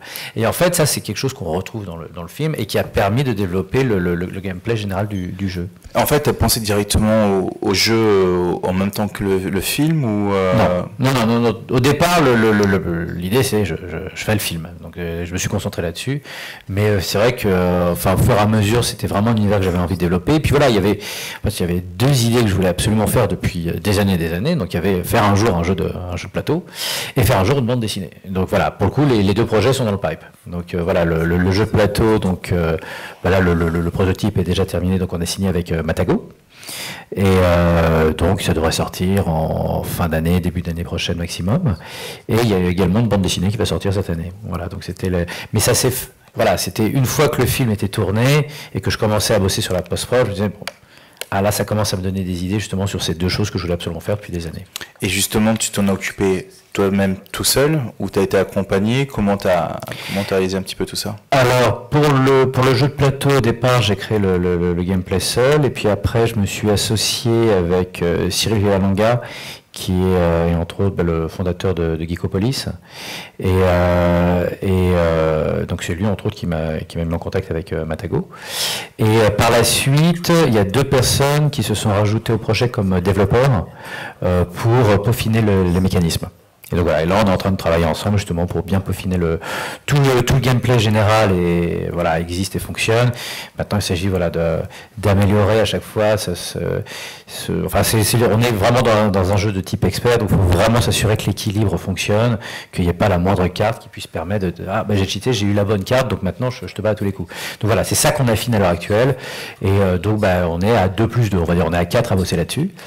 Et pour la bande dessinée, donc c'est moi qui l'ai écrite, mais par contre je l'ai pas dessinée parce que je voulais qu'elle soit belle. Donc j'ai bossé avec un illustrateur, en fait un des illustrateurs qui a bossé sur les concept art du film et qui est le même illustrateur pour le jeu de plateau. Donc là, lorsque vous avez vu des illustrations, c'est des illustrations qui peuvent être aussi bien pour le jeu de plateau que pour la BD. Et justement, côté illustration, là on a pu voir tout à l'heure avec Cédric que dans les 2 par rapport au Petit Prince, il y avait une reprise des éléments graphiques et de l'univers du jeu. On peut voir aussi sur certains jeux de Eric où on reprend les images du film. Est-ce que justement c'était un choix de changer entre guillemets on va dire, je sais pas si on peut dire ça comme ça, on va dire la DA, façon de parler, c'est pas abandonner les images de film. On en voit beaucoup des jeux qui ont très bien marché, et pour dire non, là on va s'inspirer bien évidemment, on a le même pattern, le même univers on va dire, mais on va prendre une illustration entre guillemets dessinée. Pourquoi ce changement, pourquoi cette adaptation, pourquoi ce choix? Parce que pour moi ça aurait été alors encore une fois, c'est très subjectif, mais pour moi, ça aurait été, pour 2 raisons. Un, je voulais que le jeu de plateau, pour le coup, on est vraiment dans la démarche complètement inverse justement du dernier client dont tu parlais, c'est-à-dire que l'idée pour moi, c'était pas faire du merchandising sur le film, c'est que je voulais faire un jeu de plateau qui se défend lui-même en tant que jeu de plateau et qui ait sa propre identité. Donc à partir de là, je trouvais ça intéressant, justement, avoir sa propre identité, c'est qu'il puisse avoir une orientation qui soit un peu différente du film. En plus, moi, en tant que joueur de jeu de plateau, je suis beaucoup plus sensible au jeu plateau où il y a des illustrations avec je dirais même, je joue pas qu'à des jeux où il y a des illustrations chiadées, mais c'est vrai que pour moi c'est l'un des arguments. Le gameplay vient en premier, mais il y a et voilà, donc pour moi, ça aurait fait cheap. Alors c'est vrai, tu l'as dit et tu as raison, il y a des jeux qui ont cartonné et qui reprennent simplement, allez hop, copier-coller, je fous ça sur la photo et ça marche très bien. Mais c'est vrai que c'est pas ce que je voulais faire, donc pour le coup ça demande plus de boulot. mais à l'arrivée je préfère, et pour le coup ça fait que le jeu a vraiment je trouve une cohérence graphique et une identité qu'il n'aurait pas eu sinon. Voilà. Mais le fait aussi d'avoir bossé avec le mec qui a fait les concept art pour le film. Alors, ça c'est génial. Moi j'ai kiffé. Dans le micro. Complètement. Le type, l'univers du film, il le maîtrisait complètement. Et puis pour le coup, j'avais déjà vu, puisqu'il y avait tout un ensemble de concept art qu'il avait déjà fait pour le film, donc je savais exactement voilà ce qu'on allait avoir pour le jeu de plateau. Donc c'est pas terminé, hein, il continue de bosser dessus, mais ouais effectivement. Mais moi personnellement, je suis un fan absolu des illustrateurs et des concept art. Je sais pas combien de bouquins de art of, que ce soit des jeux vidéo, des choses comme ça, j'ai chez moi. Enfin voilà, et bosser avec des concept artistes et illustrateurs, c'est un truc où je prends un kiff. Voilà. Et justement, dans cet exercice-là, t'as une position qui est quand même assez unique en son genre, j'en connais pas d'autres en tout cas, où on se retrouve avec le réalisateur du film, de l'univers, qui a fait son film et ensuite fait son jeu, entre guillemets. Et là, Cédric peut aussi en parler côté éditeur. Quelle marge de manœuvre au final tu avais sur la réalisation du jeu, en clair, en tant que simple auteur, ou un peu plus que ça, je pense?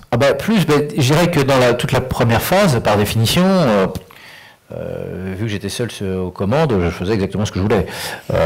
Après, une fois qu'on entre en contact avec un éditeur, par définition, il y a un dialogue qui s'installe.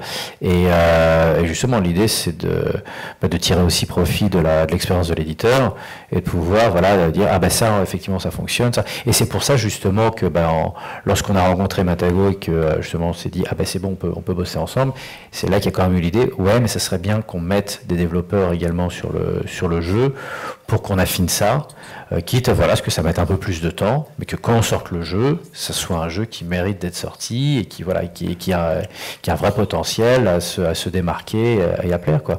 Et moi j'étais complètement d'accord avec cette démarche-là. Donc je ne reconnais pas, il y a une liberté complète. Maintenant, il y a eu des propositions de la part des développeurs qui ont fait évoluer un petit peu certaines parties du gameplay, mais dans le grand ensemble, moi j'ai trouvé ça génial. Alors après j'ai mes propres notes pour après encore, et au fur et à mesure c'est ça, il y a une proposition, ça j'aime bien, mais changeons ça comme ça, j'aime bien, puis c'est comme ça qu'on arrive à un résultat. Donc, mais je vois pas ça comme une privation de liberté, plus au contraire comme un apport d'expérience d'autres personnes de façon à peaufiner sur le développement, mais même sur la choix éditorial, on va dire. Un réalisateur de film, cinéma, on a un univers graphique qui nous est fort. Tu parlais de concept art, une direction artistique globale. Là, sur la direction artistique, liberté complète. Et d'ailleurs, c'était quand je suis allé voir Matago, je dis que, parce que tout de suite la question s'est posée, mais est-ce que tu t'es pas trop fermé au fait que on puisse discuter du gameplay, qu'on puisse changer ça? Je dis, moi, je suis complètement ouvert à la discussion. Le but, c'est que le jeu il soit impeccable à l'arrivée. Et en revanche, il y a un truc, je dis, il y a un point où je veux pas négocier, c'est on prend mon illustrateur et on garde cette direction artistique. Et ils ont été d'accord avec ça, donc ça n'a posé aucun problème. Mais c'est vrai que ça aurait pu poser problème, parce que souvent des éditeurs ont leurs illustrateurs un peu attitrés, etc. Et pour moi, je voulais justement garder une certaine orientation graphique et artistique. Et pour moi, ça c'était effectivement important. Mais ça n'a pas posé de problème, donc tant mieux. Finalement, ton expérience, c'était quand même une expérience singulière de transmédia. Alors, c'est vrai que le mot transmédia, c'est super à la mode, etc. Mais je ne sais pas si c'est du transmédia, parce que le transmédia, ça consiste à quelque part à fusionner justement des médias un peu différents. C'est par exemple, ce qui est transmédia, ça va être, je viens d'essayer le Unlock. Unlock, c'est transmédia, c'est-à-dire que c'est un jeu de cartes, mais il va y avoir également à côté avec une application sur un iPad ou un truc comme ça. Moi, de ce côté-là, c'est pas du tout ce que j'ai fait. C'est-à-dire que en termes de contenu, par définition, ça se mélange énormément. C'est-à-dire que le film parle quelque part de jeu, qui parle de jeux vidéo. Le jeu de plateau est une adaptation du film. Mais à l'arrivée, le film est un film totalement classique, c'est-à-dire fabriqué de manière totalement classique. C'est un film à part entière. Et le jeu de plateau est un jeu de plateau à part entière. Il n'y a pas de fusion entre ces supports. Moi, par rapport à ça, on va enlever le gros mot transmédia. On va parler de transversalité finalement artistique. Tu vois, de passerelle, j'aime bien de passerelle, tu vois, qui traverse. Exactement. Qui va dans le film, qui se retrouve dans le jeu, et il y a une forte identité. Et surtout, ce que je trouve très agréable, c'est que chaque support a ses atouts, a ses avantages, et ce qui fait que moi je kiffe quand je vois un bon film, je kiffe quand je vois une bonne série, je kiffe quand je joue à un bon jeu vidéo, je kiffe quand je joue à un bon jeu de plateau. Donc demain, si on te propose une pièce de théâtre... Pièce de théâtre, je pense pas que non, l'univers s'y prête pas. Un autre univers, pourquoi pas, mais là, non. Mais là, entre le jeu comédie musicale non plus. Non, jeux vidéo, c'est possible en revanche. Il y a déjà eu mais il y a déjà eu quelques contacts. Pour l'instant, il n'y a rien de concret. Mais jeux vidéo, ça me paraîtrait plus logique. Mais enfin, c'est un univers que j'adore. Et voilà. Et en termes d'autres possibilités, on est en train de bosser à l'heure actuelle sur le fait de faire une série télé carrément. Donc ça, c'est beaucoup plus compliqué à monter, c'est très lourd, c'est très cher. Et j'étais en Chine en décembre, donc à Pékin, et on a failli faire tout financer par les Chinois. Et là, si c'était le cas, on tournait en juillet, donc ça aurait été bon, c'est tombé à l'eau, ça arrive. Mais là, typiquement, on est en contact avec des grosses boîtes, aussi bien européennes qu'américaines. Alors, est-ce que ça va se faire? Je ne sais pas. Mais si ça se fait, c'est une autre manière encore à nouveau d'explorer le même univers. C'est quelque chose que j'aime beaucoup. Ouais. T'as une question, vous là-bas? Oh yeah. Oh yeah. I'm listening. J'ai besoin de traduire. All right. I think you don't give yourself enough credit. Actually, I think it's what you're describing is, in my opinion, it's exactly what transmedia is. Rather than your games don't you don't have to overlap in media to be a transmedia property. The thing that matters is that the vision behind every single part, every single piece of it, the vision is it comes from one person or it comes from one mind especially. So if anything that, every decision that you make in every single one of the medium that is presented is consistent, and it's part of what, because it's you who's doing it, it drives the consistency between them, and that's what makes it good. In my opinion, you should consider, you might even consider looking at behind the scenes the mechanics of how a transmedia thing like Pokemon, I'm sorry, or something works. I know, j'adore le Pokemon. I need to translate, Eric, at some point. Okay. Transmedia good, you good. No, just let me translate it. Donc ce qu'il dit, c'est que il pense que il se sous-estime beaucoup. En tout cas, Eric pense que justement là, on est dans le cas de transmédia, dans le sens où pour Eric, ce qui définit le transmédia, c'est on va à un moment donné avoir différentes disciplines, mais qui viennent toutes de la même personne, du même créateur de départ.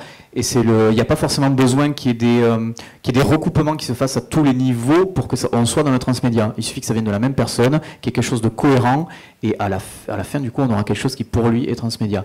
Ensuite, il a parlé des Pokémon, et là, je lui ai dit, Eric, à un moment donné, il faut que je traduise. Pokémon. Donc pour répondre à ça, oui, je présume que ça dépend totalement effectivement de la définition qu'on va donner à transmédia. C'est-à-dire que si le transmédia, c'est l'idée d'avoir une logique sur plusieurs supports, oui, dans ce cas-là, c'est totalement transmédia. Si en revanche, c'est l'idée de fusionner les supports, ça ne l'est pas. Mais bon, en fait, oui, ça dépend de la définition qu'on lui donne.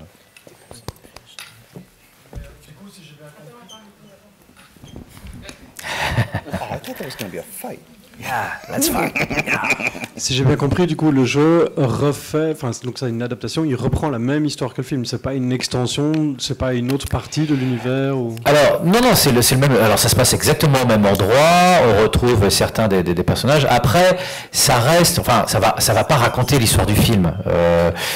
L'histoire du film, on suit un personnage en particulier. Donc, donc, je dirais que c'est plus une adaptation que c'est pas reprendre exactement l'histoire. En revanche, c'est reprendre exactement le même contexte. C'est-à-dire que dans l'histoire, il y a Nash, le héros, qui est ce tueur à la sorte d'une société qui s'appelle Saint-Ternis. Bon, on retrouve des sociétés dont Saint-Ternis qui font appel à tout un ensemble d'agents un peu illégaux qui touchent à toutes les méthodes illégales d'obtenir. Or, Nash est l'un de ces agents. Donc on reprend totalement le même type d'univers. Après, c'est pas exactement la même histoire. C'est le même contexte exactement. Du coup, tu le représentes. Le micro, oui. Je suis juste super curieux, donc l'idée me plaît beaucoup en fait. Du coup, j'ai envie de jouer au jeu et de voir le film en fait, même si je connaissais pas, c'est vendu, je suis client. Et du coup, Nash, du coup, tu le retrouves quand même dans le jeu en petit clin d'œil. Ah, complètement. Mais tous les personnages du film, on les retrouve. Alors après, voilà, et pas nécessairement exploité exactement pareil, mais en gros, le concept, il y a plusieurs actions possibles dans le jeu. L'une des actions, ça consiste justement à recruter des agents pas très propres et à leur faire le sale boulot. Et ben, parmi les agents, on trouve Nash, on trouve un peu tous ceux qui sont dans le truc. Ah oui, c'était ça qui était drôle. Ah oui, c'est sympa. J'ai une question. Maybe he already answered. If when you play the board game, if you ignore randomness or variance of any kind, is it possible for you to tell the story of the movie using the board game if the game plays out exactly a particular way? Est-ce que si du coup tu ôtes de ton adaptation tout l'aspect aléatoire et les différentes mécaniques derrière, etc., est-ce que ça serait possible de raconter exactement la même histoire, ou est-ce que c'est vraiment les éléments aléatoires ou autres du jeu qui font qu'on doit raconter une autre histoire? Ou presque exactement. C'est très proche, mais c'est pas exactement la même histoire, puisque, encore une fois, dans le film, on s'attache à des personnages et comment eux vont vivre la situation. Maintenant, dans le film, qu'est-ce qu'on voit? On voit une montée d'une certaine menace. Alors, est-ce que c'est des terroristes? Est-ce que c'est des rebelles? Ça, c'est vraiment une question de perception, justement. En fait, c'est pas un film où il y a des bons et des méchants. C'est un film où chacun a des convictions, les gens s'opposent à cause de ça, et les conséquences sont bien sûr dramatiques. Donc voilà, concrètement dans le film, on voit l'essor de cette menace terroriste ou résistance rebelle, selon les points de vue. Et voilà, et on va voir les conséquences de ça. Donc, quelque part, dans le jeu, on voit la même chose, dans le sens où, au fur et à mesure où les multinationales prennent du pouvoir, la menace est également grandissante. Voilà. Donc, c'est très proche, mais maintenant, enfin, voilà, le twist final au niveau du film, il y a tout un ensemble comme ça qui ne sont pas dans le jeu. Est-ce que, j'avais une petite idée là qui venait, est-ce qu'il était possible d'imaginer que tu fasses un film pas tout à fait complet et puis finalement ça se finisse par le jeu et finalement le twist du film se fasse à travers le jeu? Pour moi ça ne marchera pas dans le sens où le film se destine à un certain public, le jeu se destine à... Alors, en gros, le public du jeu est par définition plus limité que le public du film.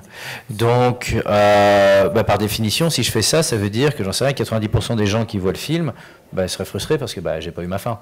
Donc, non, ça serait pas possible. Autant imaginer un système où sur un support, on apprenne des choses qui enrichissent, etc., ou qui peuvent donner une vision un peu différente, pourquoi pas. Mais pour moi, l'un ne doit pas avoir besoin de l'autre. L'exemple typique, c'est avec la série, c'est-à-dire que le film se suffit complètement lui-même, on peut le voir, et voilà, on va rien voir d'autre. Et on a eu une histoire complète, avec un début, un milieu, une fin. Pareil, on peut voir la série sans voir le film. En revanche, c'est vrai que chacun apporte énormément d'éléments à l'autre. Et c'est pareil pour la bande dessinée. Dans la bande dessinée, on voit un personnage qu'on ne voyait pas dans le film, qu'on va retrouver dans la série, etc., etc. Donc il y a énormément de liens entre les différents éléments. En revanche, pour moi, c'est primordial que chaque élément se suffise à lui-même. C'est un peu une... Je trouve ça intéressant qu'ils s'enrichissent l'un l'autre, mais sans avoir besoin de l'un de l'autre. D'accord. C'est un peu ça.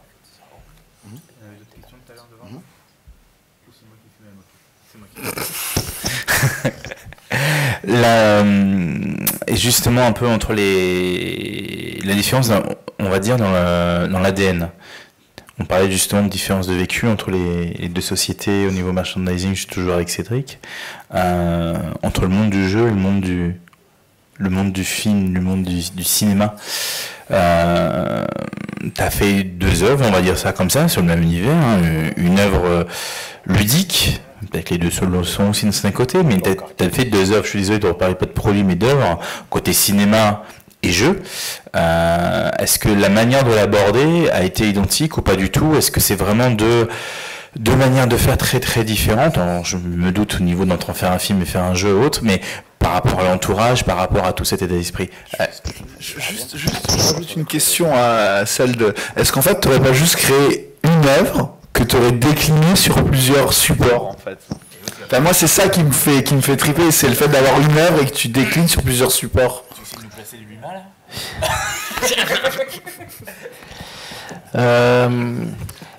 J'ai envie de faire une réponse de Normand, oui et non. Oui, parce qu'effectivement, il y a un univers, enfin, on va dire que l'univers qui est créé, si on prend cet univers-là comme une œuvre, dans ce cas-là, effectivement, c'est une œuvre qui est déclinée sur plein de supports. Après, chaque support pour moi est très différent, c'est-à-dire qu'un film, ça répond à tout un ensemble de critères, de contraintes, etc. et un jeu, tout un ensemble d'autres contraintes, etc. Donc pour moi, ça reste, voilà, ça dépend du point de vue. Donc d'une certaine manière, si on parle de l'univers qui est créé, oui, c'est une seule œuvre. Si on considère ce que sont chacun, ce sont des œuvres qui sont extrêmement distinctes. Ça, c'était par rapport justement à l'idée de Cédric. Et dans le cadre de la réalisation, est-ce qu'il y a quelque chose qui est quand même un peu plus complexe que l'autre pour toi, ou la manière justement de l'aborder par rapport à ça, c'est... c'est beaucoup, oui, c'est typiquement créer le jeu de plateau.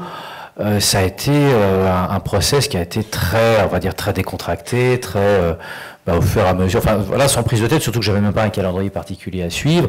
C'est une fois que je me trouvais satisfait avec le gameplay, je pouvais commencer à le présenter à des éditeurs. Et voilà, et si ça te prenait 2 mois de plus, ça prend 2 mois de plus. Et voilà. Alors que pour le film, les contraintes sont gigantesques. Déjà, les sommes sont absolument pas les mêmes. C'est beaucoup plus lourd. Alors, voilà. Donc il y a une pression qui est très très forte. Et il y a des délais à respecter. C'est-à-dire qu'à partir du moment où on lance la prépa, on dit ok, on commence à tourner mi-août. Bon, mi-août, il faut commencer à tourner. Et alors là, je ne vais pas entrer dans le détail de la production d'un film, mais c'est énormément de choses à gérer. C'est-à-dire qu'il faut trouver tous les lieux, il faut réserver tous les lieux, il faut s'assurer qu'il n'y ait pas de surprises, il faut gérer les surprises parce qu'il y en a quand même, en sachant que parfois on passe à côté de désastres qui sont gigantesques. Par exemple, il y a une nuit où on a tourné à l'intérieur d'une mairie. Lorsqu'il y a un décor qui est génial. Non. Donc je n'ai eu aucune interaction avec Juppé, je tiens à le dire, pour ne pas me créer des ennemis à cette table. Et donc voilà, donc on loue ce lieu qui est un lieu qui est sublime, parce que c'est marrant, parce que c'est dans un quartier de Paris qui n'est pas nécessairement le plus beau, et ce bâtiment est sublime, en fait, recouvert d'une gigantesque verrière haussmannienne, enfin, c'est un bijou, et donc on réserve là, et tout se passe bien. Le lendemain, mais donc quelques heures après qu'on ait tourné, il y avait eu toute une partie de réfugiés, je ne sais plus de quelle zone, qui ont pris possession de la mairie. C'est-à-dire que si on avait tourné là 24 heures plus tard, on l'avait dans l'os. Donc voilà, il peut y avoir des surprises comme ça à gérer. Pareil, on commence à tourner, alors que pourtant, pendant 6 mois, on a cherché des lieux et tout. Au moment où on commence à tourner, il y a l'un des lieux qu'on n'avait toujours pas trouvé. Donc c'était la semaine 3 ou 4.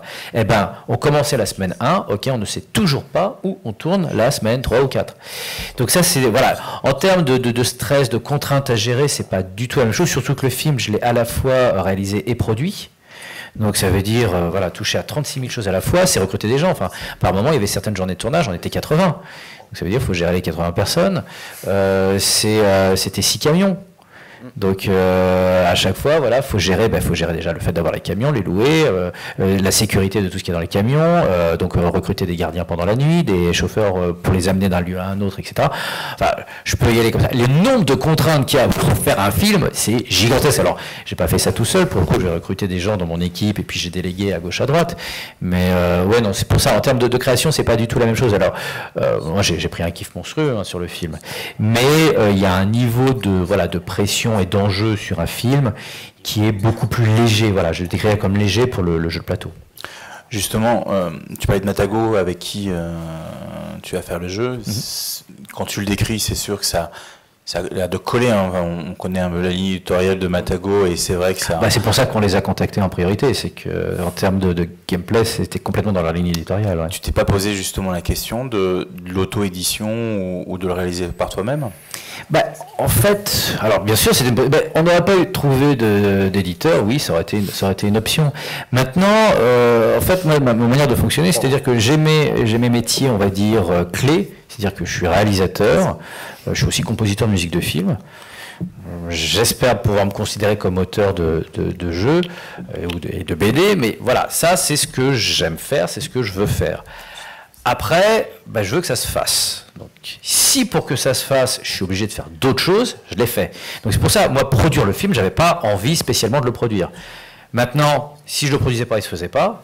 Donc je l'ai produit. Donc pour le jeu de plateau, ça aurait été pareil. C'est-à-dire que si j'avais pas pu trouver d'autres solutions, c'est ce que j'aurais fait.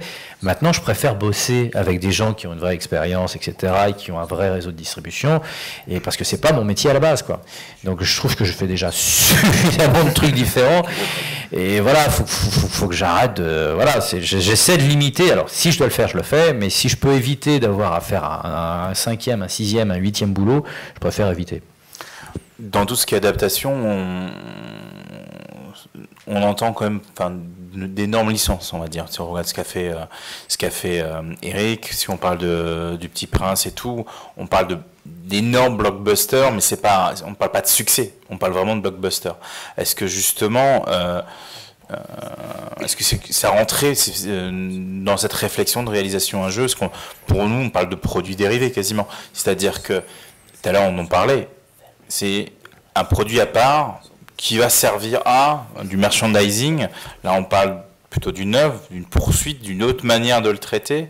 Est-ce que ça, c'est quelque chose que c'était rentré dans ta réflexion en disant mais ok, j'ai envie d'en faire une, mais c'est pour ça justement que j'ai jamais vu, que ce soit la BD ou le jeu de plateau, c'est pour ça que je les ai jamais vus comme merchandising, parce que le merchandising, c'est une manière de se faire de l'argent à côté, et donc lorsqu'on a une licence, on se dit ben voilà, j'ai une image où les gens, des millions de gens connaissent ça, donc je vais pouvoir me faire de la thune en vendant n'importe quelle merde à côté.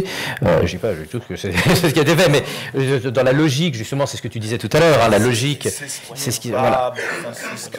Exactement, et je comprends totalement, c'est-à-dire que dans la logique, on vend un truc, voilà, on va prendre un mec qui sait faire ça, nous on se penche pas trop là-dessus parce que ça nous intéresse pas plus que ça, et voilà, si c'est bien fait, tant mieux, si c'est mal fait, c'est pas grave, il y aura quand même des gens pour l'acheter. Moi, par définition, je peux pas être dans cette définition-là parce que Virtual Revolution, concrètement, il n'y a pas des millions de gens qui connaissent. C'est un film qui reste un film indépendant, qui est sorti en salle l'année dernière, alors qui plaît beaucoup, donc ça c'est cool. Il y a vraiment un buzz qui s'est fait autour du film. Enfin, si vous vous amusez, allez sur Allociné, vous regardez la page des films de SF préférés des spectateurs en 2016. On est en 3e position derrière Star Wars et Arrival, et on est devant tous les DC Comics et les Marvel. Donc c'est qu'a priori, il est pas si mal que ça le film, mais encore une fois, c'est pas un blockbuster du tout, la majorité des gens ne le connaissent pas, donc il n'y a pas vraiment d'argent à se faire à exploiter ça. Donc la seule raison de développer ça, c'était vraiment voilà l'envie, de développer l'univers, et de faire ces produits que j'avais envie de faire. C'est pour ça que le côté œuvre, pour moi, est important justement pour bien différencier, où là on est pile dedans, quoi. Alors, juste une petite question, Eric. Way. 42. 42. So obviously I disagree. It's just for I have to be polite. No, it's a little bit cynical, I think, in my opinion, that the scope of the license, like how big the license is, really, honestly, at the end of the day, when it matters, doesn't have much to do with the success. If you have, you're right, short term, a big blockbuster license can beget a shitty game, and nobody will, and people will buy a little bit, but if the game isn't good, it doesn't have the love of the creator that ties with the license together, it will fail over time, and many games in our industry have proven that. Many big license games, you need to translate soon, don't you? Ce qu'il dit, c'est qu'en fait, même si la licence est très connue et qu'elle a donc en quelque sorte un public captif, il ne pense pas qu'on puisse juste se dire tout le monde adore ce film, je peux faire n'importe quoi avec. Et ça se vendra un petit peu. Il pense que si à la fin le jeu n'est pas de très bonne qualité, ben, ça marchera un petit peu, mais ça ne durera pas. Mais en fait, je suis complètement d'accord avec le résultat. Moi, ce que je dis, c'est pas justement qu'il suffit de faire n'importe quoi avec une licence et qu'on peut bien la vendre. Je dis que c'est le raisonnement qu'ont pas mal de ces boîtes. Après, voilà, certaines vont être suffisamment intelligentes pour recruter des gens comme Eric en se disant j'y connais rien en jeu de plateau, le jeu de plateau m'emmerde, mais je vais prendre un type qui est bon pour ça et ça a plus de chances de faire quelque chose de bien. Mais c'est pas pour ça qu'il y a la démarche de dire une envie voilà artistique, de se dire j'ai envie de faire un produit qui me plaît. Enfin, à la base, si on prend, je sais pas moi, encore le Cassin, c'est pas un bon exemple parce qu'ils sont quand même bien axés le jeu, mais je sais pas si on prend Disney. Disney, c'est quand même assez jeu, mais je sais pas si. Oh, sorry. Donc en gros, voilà, c'est-à-dire que pour moi, il y a une différence entre la démarche de l'auteur du jeu, donc toi en l'occurrence, qui as envie justement de faire quelque chose de très bien, et le choix justement d'une multinationale qui a une licence à exploiter. Et la multinationale, elle va plutôt se dire, voilà, je veux avoir le plus de produits dérivés possible. Encore une fois, certains d'entre eux vont être suffisamment intelligents pour recruter des gens qui ont des bonnes chances de faire un bon boulot là-dedans, mais je ne pense pas qu'il y ait une envie artistique particulière de leur part. Il faut simplement... faut que ça marche, si ça marche tant mieux, si ça marche pas, tant pis. Et il y a beaucoup d'exemples de jeux vidéo ou de jeux de plateau qui sont des adaptations de films. Oui. Voilà, on est d'accord. Hein, donc il y a il y en a des réussites. Justement, c'est quelque chose qu'on n'a pas trop abordé là, mais c'était peut-être pas notre but. Notre but c'était plutôt d'aller sur le haut niveau du plateau, c'est cas de le dire, du panier plutôt. C'était de dire que en général, l'adaptation réservée au blockbuster, c'est un peu la question qu'on voulait se poser. C'est dire le nombre de jeux d'adaptation de licence. Là, on parle de jeux de licence. Que ce soit sur du film, que ce soit sur des dessins animés, que ce soit, voilà, on parle de jeux Disney de côté un petit peu, justement. C'est pas que c'est des échecs, mais souvent, c'est pas top, quoi. Au niveau qualitatif, au niveau création, quoi que ce soit. Il y a quelques contre-exemples qui sont sublimes. Moi, Battlestar Galactica, c'est un bijou, ce mais jeu. Justement, là, on parle sur du FFG, on parle sur des gens qui sont reconnus pour ça. Voilà. Mais le problème, c'est que c'est une cible donnée. Ouais. Et voilà. FFG a su s'entourer pour faire de la licence. Ensuite, on a des boîtes de licence. Voilà. Mais ce qui est intéressant, c'est que justement, la volonté de bien faire va venir de FLG et qu'en fait, les multinationales derrière vont finir par savoir « Ah, j'y connais rien en jeu de plateau, mais il y a cette boîte-là qui a l'air de se débrouiller pas trop mal. Ok, je te refile la licence et comme ça, je me fais de la thune gratuite. » Mais encore une fois, la volonté de l'attachement, on va dire, personnel et artistique de faire un bon jeu de plateau, je ne crois pas qu'ils viennent des grandes multinationales dont c'est pas le métier. Exactement. Oui, tout à fait. Derrière, si je prends un exemple, il y a des sociétés comme USA Poly aux US, donc aux États-Unis, excusez-moi, qui sont spécialisées pour coller des licences sur des jeux existants. Alors, ils travaillent essentiellement avec des gens comme Hasbro, où à un moment donné, ils vont aller prendre le risque. Alors, le risque Game of Thrones, le risque machin, le risque bidule et autres, le Monopoly. Et eux, ils sont spécialisés là-dedans. Donc, et ça, c'est un gros business. C'est vraiment un pur produit. C'est un pur produit. C'est un pur truc. Ça sert à rien. Alors, dans le cas du risque, j'ai été très étonné par la version de Seigneur des Anneaux. Oui. Qui, pour le coup, alors ça reste, enfin voilà, c'est comparé à des jeux experts, enfin ça reste très très très basique. Hein. Non, mais pour le coup, il y a eu une vraie amélioration du gameplay de départ de risque. Mais c'est peut-être l'exception qui. Mais c'est voilà. Peut-être que là aujourd'hui, on arrive aussi à un moment où ces multinationales vont comprendre que finalement le jeu de plateau a une vraie qualité. C'est pour ça que justement maintenant ils commencent à contacter des boîtes comme FLG ou justement recruter des gens comme Eric, c'est qu'ils se rendent bien compte que si le boulot est bien fait, ça va rapporter plus d'argent. Mais encore une fois, je pense que c'est un simple calcul. On en revenait tout à l'heure, quel était l'objectif. Je pense pas que l'objectif est de faire une belle œuvre et c'est cool si ça nous rapporte de l'argent. L'objectif, c'est simplement on exploite une licence et pour ça, vaut mieux filer ça à des gens qui savent faire. Et je critique pas dans l'absolu. Enfin, c'est une démarche qui est logique. Enfin, une boîte qui fait par exemple des films, son boulot c'est pas de faire des jeux de plateau et c'est pas étonnant qu'ils y connaissent pas grand chose en jeu de plateau. Donc c'est logique qu'ils délèguent à des gens qui savent faire. Mais encore une fois, voilà, on parlait tout à l'heure de l'objectif et la démarche. Je pense que la démarche est principalement commerciale au départ et elle ne fonctionnera que si entre-temps on place une société, un éditeur ou un auteur qui lui a une démarche de vouloir faire un bon jeu. Ensuite, on voit aussi un autre mouvement un peu, on en parlera avec après, c'est on voit des jeux comme Spot It, donc Double en France, Spot It aux États-Unis, donc Double en France, on voit Codenames également, qui commence à être adapté justement sur des licences. Ça c'est tout nouveau pour Codenames, où au contraire, ils vont aller chercher des bons jeux reconnus, et pas que du risque, hein, en tant que tel, et coller des licences. Alors des fois plus ou moins bien, on a vu Timeline, qui était plutôt pas mal, mais c'était vraiment hyper ardu. Mais voilà, on commence à avoir des éditeurs et cette démarche-là. Par contre, il n'y a pas réellement de création, on colle des licences. Et alors on est sur du produit dérivé classique. Exactement. De la même manière qu'on pourrait vendre un mug. Exactement. Eric? So I agree overall. I think the disagreement I think I had was that whether a license, the creative process is generally unaffected by whether the license holder or the IP holder. It is and should be unaffected by what the license holder wishes. So, like very seldom, the responsibility for the design belongs to the designer. So if there's almost never will a publisher say, I want you to make a shitty game, right? They want to make money, but they, even if they give you if they just say, just make a game, etc., I don't care. It is the designer's responsibility to say, I'm going to use my creative process to make what I can.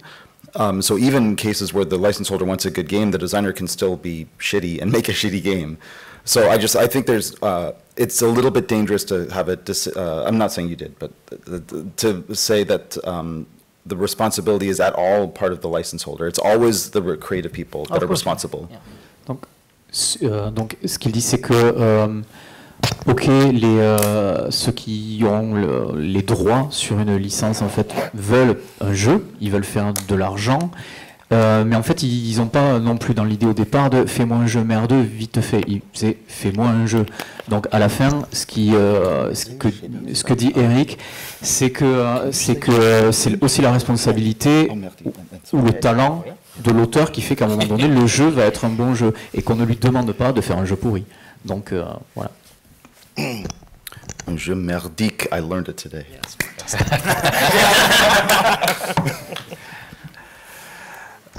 Juste parce que là, il va falloir qu'on commence à faire attention à l'heure, parce qu'il est 20h. Oui. Est-ce que justement, avant de éclore un petit peu ces 2 heures de conférence, qui est passée finalement, en tout cas pour nous à la table assez rapidement, est-ce qu'il y a encore quelques questions à l'un ou l'autre des intervenants? Non, eh bien on va pouvoir peut-être te laisser le mot de la fin, puisque de toute façon on va enchaîner sur le. De toute façon on va enchaîner sur le film. Ouais. En tout cas, merci à tous d'être venus, merci aux différents intervenants, et puis bon visionnage de Virtual Revolution. Voilà. Bon film. Merci. Bon film. Merci. Et vous êtes un public formidable.